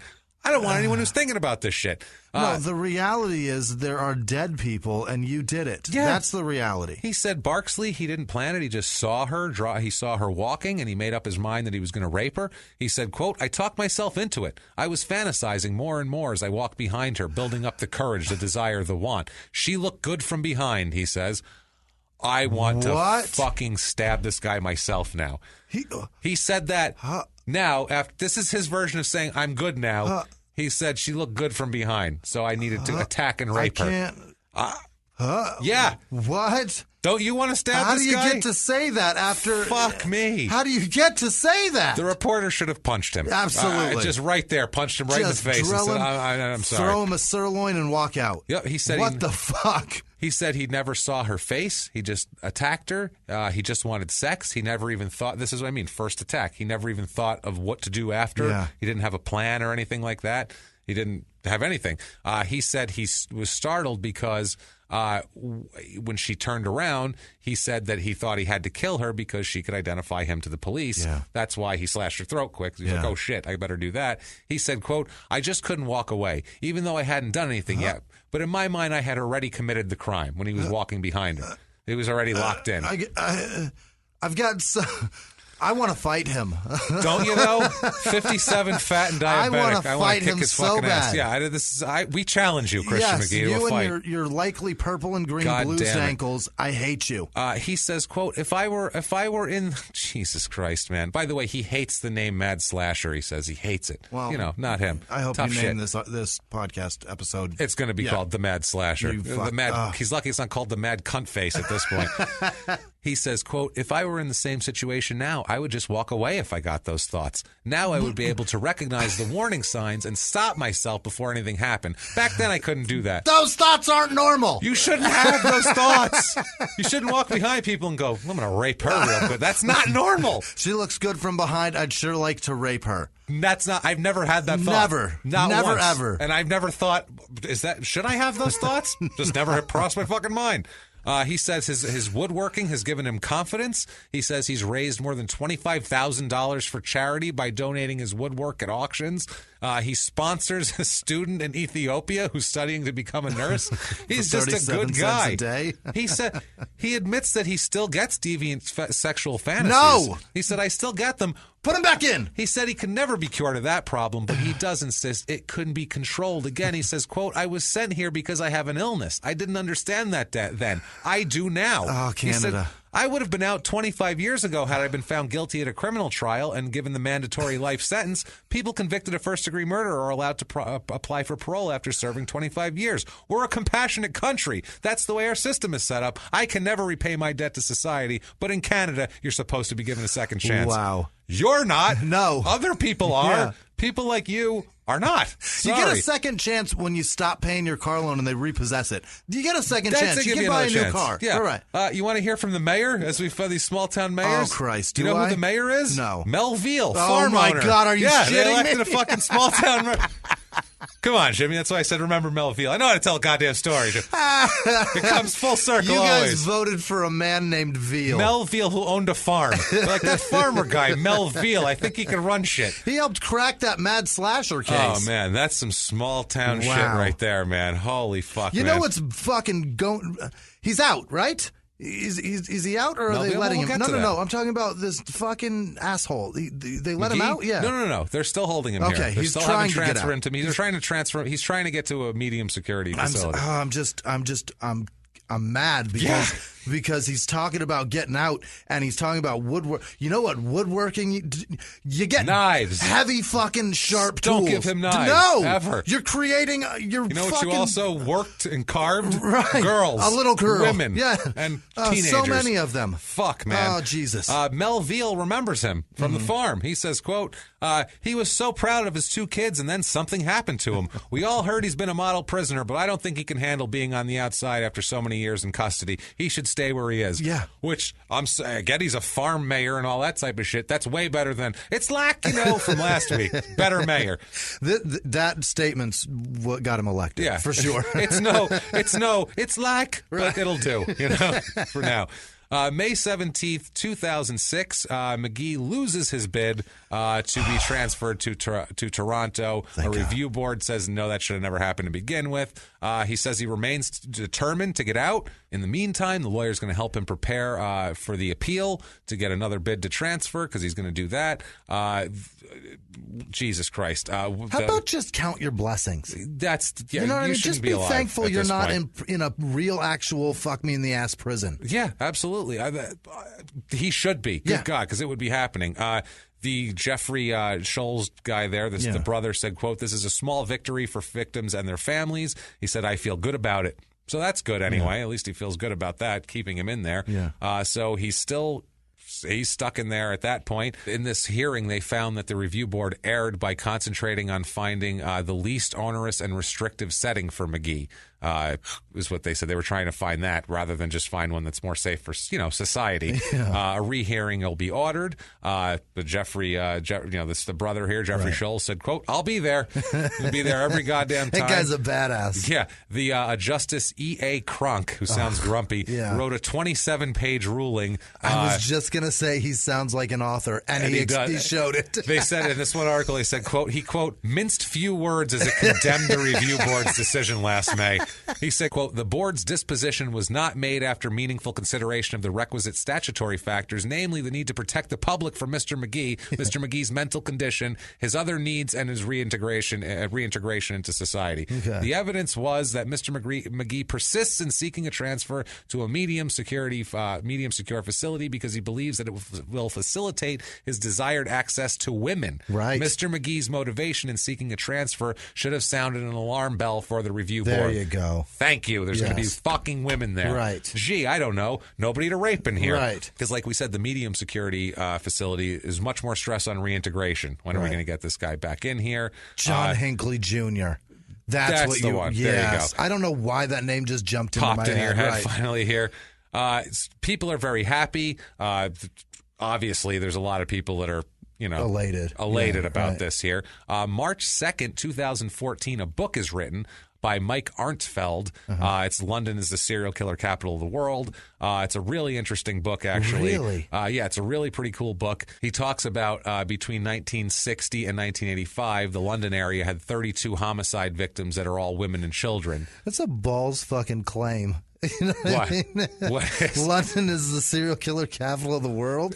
During that time period. Which I'd still say California probably had it beat at that point, I'm going to say. California and New York are fucking really beating on you. California really in the 70s was packed with serial killers. They were crawling all over that place. Ridiculous. But for they're saying actually for the population, there's only 400,000 people in London, Ontario. I got you. And they had like 4 serial killers operating. And what's one person in 100,000 is a serial killer? That's a high fucking rate, man. That's pretty bad. In California, that'd be like fucking 3,000. Yeah, well, no, there was at least so many more million people. Right. Per capita, right. They're pretty damn good at the serial killers here. Not too shabby. Canada, that's what you're good at. Per capita, you guys are good it's stuff. It's just a balls claim. That's all I'm saying. Yeah. This guy who wrote this book got notes from a detective sergeant at the time, a Dennis Alsop, based on everything. It's pretty damn cool. In an article about the book, they said, quote, "It's unclear when it all came together, but Alsop established his compendium of his original diary entries from the 60s and 70s, old documents from a bygone era, photostats, teletype transcripts, and documents created from now extinct technologies that we thought were lost to history." He gave them over to this author. Yeah. I would love to have access to this shit. This is the shit I don't have. That was an unbelievable statement. That was beautiful. That was great, yeah. But most people say just like, they don't say now extinct. They say obsolete or some shit like that. That shit's gone. Yeah. Shit don't exist anymore. Yeah. What did he say? Extinct. It's beautiful. And the messed up part is these diaries really show a frustrated cop that knew what was going on. It said, quote, through Alsop's diaries, he knew who did it, and he was basically stonewalled from making arrests because they felt he didn't have enough. They wanted a slam dunk. Yeah. So he kept tabs on these people in his own time until they moved from London, and it seems at least one in the case. It's at least one in the case that there are two other victims in Toronto connected to the same killer. Wow. So they wouldn't listen to him, and he's like a cop in some movie. Just pissed. Who's just like, I don't care. He's got that one picture of that girl who he never found the killer, and he keeps it up on his desk, and he's like, I'm going to find him. And he looks over his old notes. I go to sleep at night thinking about her. There's got to be something. Yeah. They said among the remaining 19 killings, there are links to all sorts of things. And at the time, there's 400,000 people now. At the time, London had like 200,000 people. Jesus. That's not a lot to have that many fucking serial killers going on in it. They had about 5 or 6 serial killers out of 200,000 people at that, and during one time, which is batshit. That's a lot. That's a lot. The Arntfeld, the author, said, quote, "We have this massive cluster of victims that suggests they were all operating coincidentally. My Christ. Just happened to be out there. Wow. I'm surprised they didn't like run into each other trying to pick up the same girl and rape her. You know what I mean? You know those like conspiracy theorists? Somebody's got to have a theory that the government did this, right? That somehow, I'm sure there's some, yeah. But what was it? It'd be like something was in our food or something that was making this go on. That's the conspiracy, is that there was something in a water supply, something about testing, a weapons testing or something that made people lose their fucking mind. DDT, you name it, all that type of shit. There was something in the drugs in the 70s or some shit. Yeah, and they're saying, why London? And they said basically because it's its distance from other cities. It's kind of its own thing out, and it's kind of an island. It's like Tucson, in a way, I guess. Except that's too bad. I'm sure much better than Tucson. Sorry, Canada. We don't want to compare you to Tucson. Sorry for the insult. Tucson, go fuck yourself. I don't care what you think, because there's not enough of you for me to even give a shit, and I've been there, and it's a dump. And if you live there, you know it's a dump. You're all busy painting anyway. You're all busy painting and roofing and trying to get the bugs out of your house because it's disgusting down there. Building your own solar panel in your garage, you fucking weirdos. No shit. Now, May of 2014, they open up a new facility where they're transferring people to. It's a new facility called Waypoint. It has 301 psychiatric beds, 141 reserved for women. 301. 301. 20 of the beds are reserved for medium security, and 160 of the beds are reserved for male forensic patients requiring maximum security, like our man Christian our asshole Christian here. Him and that other serial killer are also there. Wow. They're also coming. The old facility, Oak Ridge, was built in 1930, and it looked like a big, mental institution, basically, is what it was here. Like One Flew Over the Cuckoo's Nest. That sort of thing. Whereas this is not. This is, this is more of a hospital type place. I hope he's got a Nurse Ratched. That's a dude, though. Just like a mean fucking dude. So he's in there along with the Russell Maurice Johnson, the bedroom strangler, is also in there. That's nice. This is the guy. He scaled up to 15 stories to enter apartments, this guy, by the way. What? That's what a piece of shit this bedroom strangler is. Yeah. He was arrested in 1978 for the 3 killings, found not guilty by reason of insanity, and he now says that he runs a computer business from inside his room. What is it? Runs a business? You're in a fucking mental institute. What are you running? Who's buying anything from this man? Ever. What is happening? What the fuck? Canada, you're too nice and forgiving. A computer business? Yeah.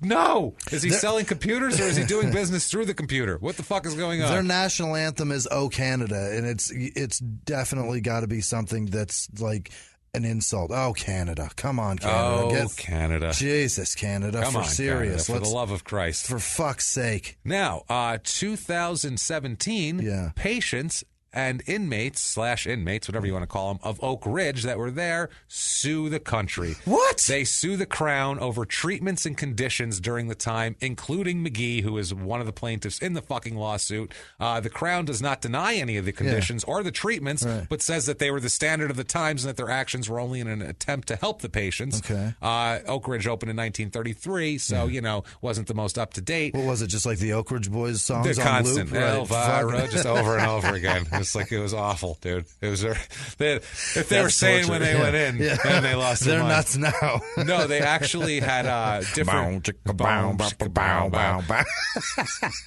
They had 3 programs: the DDT program, the MAP program, and the capsule program. Okay. And now these were. Under the DDT program, patients were administered combinations of hallucinogenic, delirium-producing, psychosis-producing, or mind-altering drugs, including combinations of alcohol, dexamethasone, dexedrine, dextroamphetamine, imipramine, LSD-25, largicical, methadone, nozanan, Ritalin, scorpolamine, and sodium amytal. A party. That's what they're doing. That's what they're giving them to see what happens. Just see what happens. What the fuck? The idea behind the program was that the drugs would disrupt the defense mechanisms of the criminally insane so they could confront their illness and the underlying personality disorder. By spending time at Manson Ranch? What the fuck? MAP is weirder. Okay. MAP is a form of re-education that involved regimen, study, discipline, and punishment. The patient lived under a set of rules and was required to study papers and write examinations on interpersonal communication. The patient was not permitted to leave the program unless he had completed 14 days without unauthorized talking or movement.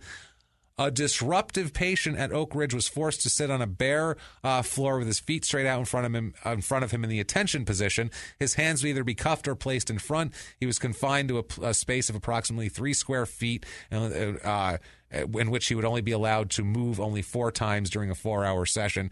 Standing's not permitted in this. It's crazy. You can't do that. No, you can't do that. That's bananas. It's crazy banana shit is what it was here. Also, there's no casual talk. You can only talk in groups. Going back to MAP, have you sat in a position? I can't sit in that position. No, that's horrible. My fucking feet will fall asleep. Yeah, oh yeah, that's the other thing too here. These are guys older than us. You can't do that to people. Yeah, in order to leave the MAP program, you'd have to be perfect for 14 consecutive days. A perfect day involves no slips of the tongue, no unauthorized moving, no keeping others waiting, no lack of participation, satisfactory demonstration of motivation, attitude, and participation. No. Perfect posture, deportment, and language. Impossible. Also, they would make them be naked and do meetings and things naked because that would free them, which would make me feel more uncomfortable. Fucking Guantanamo Bay. Thank you. I was getting there exactly to that. That's exactly what it is. It's exactly terrible. That. So they talked about before that, people were choked, given tranquilizers, injections, all that sort of thing. That lawsuit is going on. That is in 2017. It's going on now. It's going on. I dug that fucking lawsuit up. Christian was in the MAP program 3 times and was in DDT from time to time. So he's been through some shit in there. He's on the lawsuit. That's Christian McGee. Don't really care what the fuck they do to them at this point. God. Stick something up his ass. Yeah. Run him up the flagpole. Don't give a shit. I hope so. Fuck Christian McGee. That's Strathroy, Ontario, Canada. Wow. What a disaster of a story. What a town. What a town. What a mess. Get your shit together, Canada. Get your shit together. Keep these people away. Oh, my God. Wow. If you like that story, you're a sick bastard. Yeah. And we love you for it. Yeah. So thank you. And Stick get around. on iTunes and give us 5 stars, please. Really helps out on the business end, like we said. iTunes. That's a huge way. Patreon, even bigger. Yeah. Patreon.com/crimeinsports. Any penny counts, honestly. Yeah, no doubt. You can make a donation at PayPal using our email address, crimeinsports@gmail.com. Yep. And we have a huge list of people who have done just that this week and been amazing to us.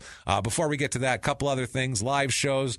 Detroit with Dan Cummins. Not sure if there's any tickets left to that, so it might be a moot point at this point. Boston, February 18th. It's a Sunday, 1 p.m. Small Town Murder. 4 p.m. Crime and Sports, 7 o'clock Small Town Murder is sold out, so don't even try it. And March 25th, Phoenix, Arizona, Stand Up Live.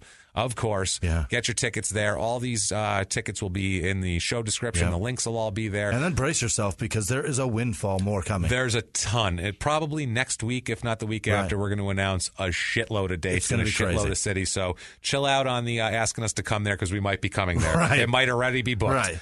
So do that. If you want to get a hold of the show, you can do that at Murder Small on Twitter, Small Town Pod on Facebook. Do that and... crimeinsports@gmail.com is the email. Jimmy, I know you have a list that could just knock a horse out if you hit it in the head with it. So please, why don't you hit us with that list right now? This week, you guys, was fucking incredible. Chrissy-Ann Castaldi and Sarah Gilbo continue to be fantastic. Thank you both for being just angels to us. And we hope everything's going well over there. No doubt. I don't know if you saw the email. We got an email from Mercury DePhillips. It's an email about a 60-year-old in an apron, which was fantastic. Thank you, by the way. And then I got a snap today from her daughter asking if we got it, and I was like, yeah, I've seen that one. And then she said that she thought we ignored it. We did not ignore it. We didn't ignore it. And she looks terrific in it. There was a little bit of side boob, and the email said, "Brace yourself for a 60-year-old side boob." And by the way, it's fine. I've slept with much uglier girls in their 20s, so good for you, Mercury. Keep it up. You're doing fine. Benito, I don't know what was the worst part of that statement. I don't know what's going to make everybody madder, but we'll find out. We'll get at emails. Whisman sucks. Guys, don't send it to the page. Benito Martinez, Mariah Menhier over in Deutschland. Oh, she's great. And she's Dutch. I forget. She's Dutch. She told me where she's at. Yeah, Deutschland's and Germany. I forget every time. She's Dutch. She is definitely Dutch. I try so. Netherlands. Yes. No, it's not. Netherlands is Dutch. Is that where she's at? If she's Dutch, then yeah. Okay. It is the Netherlands. Yes, that's definitely right. Thank you, Mariah, for being fantastic. Adam Davies, Jessica Leitke, Roxy Goetz, Daniel Whitford, Julian Flores, Tiffany Robertson, where did I go? Alyssa Rosas? Rosas? It's 2 S's. Rosas? Rosas. Ethan Ford, Kelsey Munoz. I hope your little girl gets better. Thank you so much. Andrea Johnson, Barbara Lamka, Leslie Green, Lonnie. It's Lonnie, right? Let's go with That's Lonnie. Yeah. Lonnie Stratch, David Stanich, David L. Hemsley, Xander Myers, Callum Siglinski. He donated both on Patreon and then over at PayPal. Thank you so much. Thanks for the effort. Xander Myers. Cool. Did I say? I said Xander Myers. Yeah. Scott Howells. He loved your an episode of Crime and Sports. So thanks, Scott. Awesome. Appreciate you. Extraordinary Stories podcast. Angela Chadwick. Go listen to that Extraordinary Stories podcast. Stephanie Chapman. We don't know if it's good, but they gave us some money, so give them a shot. Cash, so give them a look. You. Hey, give them a chance. Jennifer Thompson did both also. Donated on Patreon and then over at PayPal. Thank you, Jennifer. Spencer Gaynor, Samantha Gibson, Dominique Waller, Drunk Bray Wyatt. That's fascinating. Bray Wyatt. I hope that's a wrestler, right? Name you drunk. Really? Bray Wyatt's a wrestler? Oh, you're right. Yeah. That's true. I've heard that name. So Drunk Bray Wyatt. I don't watch modern wrestling, but I've heard that name before. That's true. Amy Starr. Thank you, Amy. Josh Cole and Britt Cole. Thank you both. Keith. Is it Keith? No, it's Kevin. Kevin Wagner, right? Oh, yeah. Kevin Wagner in Jersey sent. So is it Kevin? It's got to be Kevin. Yeah. Kevin Wagner sent money through the guy sends money through the fucking That's mail. So cool. Thank you, man. Snail mail shit. It's so it's cool. Fantastic. It's great. I feel like my grandmother sending me a card when I'm 8. It's awesome. Thank you, dude. Seriously. Lena Sears, Hazy Nelson, Olivia Fung, Becky Miller, Stephanie Dymick. No, Stephen Dymick, not Stephanie. Stephen, bro, I'm so sorry. Stephen Dymick. We just gave you a Jenner. Right. Carissa Snyder, Pete Yankura. Pete Yankura. That's it. Okay. He's got Yank at the beginning of his last name. That That's gets you brutal. very excited. You're like, hey, my man. It makes me go, that's definitely not Yank. My man. Right. Nadia Scalia. Scully. Skauli. Scully. Sure. Right? We'll call it that. Nadia. Thank you, Nadia. Ashley Hathaway, Doug Burton, Daniel Frumkin, Amy, Jesus Christ, really? The easiest. Amy L. Jones, and I'm going to fucking stutter that? Yeah, Amy Jones is about as easy as you get. You're not going to get Amy, much better than that. Right. Amy L. Jones, thank you. Talina Jensen, Elizabeth Armour, Jared Crook, Stacy Huffaker. She's the best. Thank you. There's got to be something. And we figured right? it out. Yes. Did you? I'll tell you afterwards. Okay. But there's an algorithm there to that. Thank you. She sent us a message explaining it. Oh, hilarious. That's fantastic. Thank you so much. Jared Crooks, I already said that. Stephanie Huffaker, there she is. Stephen Mace, Catherine Collado, Esther Wright, Michelle Jolly. She's fantastic also. Oh, She sends me shit on Snap. Which Australian, right? Yes, I think so. Amy Pohanic. Oh, yeah. Rise Probin, Rachel Dean, Carol Hayden. Thank you so much, Carol, by the way. That was a fucking unbelievable donation. Thank you. Nice of you. Luke Rogers, Nilu Rafsanjani. What? Are you shitting me? That was right. amazing. She's going to be blown away. Kathleen Thill, Samantha Taylor. She has a podcast called Hidden Staircase Podcast, so listen to that if you can. Okay.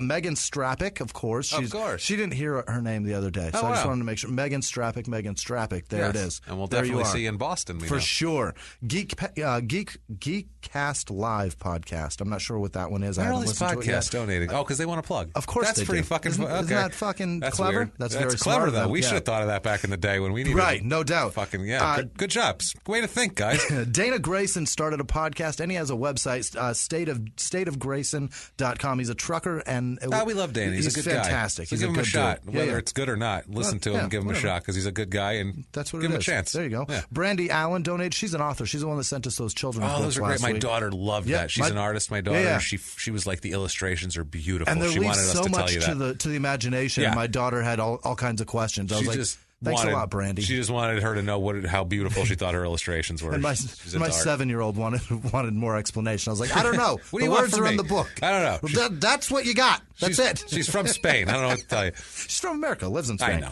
Okay. Joseph Shelpman, Zachary Dubois, and Lauren Lebourgeois. Isn't that fucking Jesus? Both of them right next to each other. Coming out. James Cook, Naima Shea, Amy Negley, Timothy Young, and then Wyvern Workshop. I'm not sure what that is, but Google that and give them some whatever business.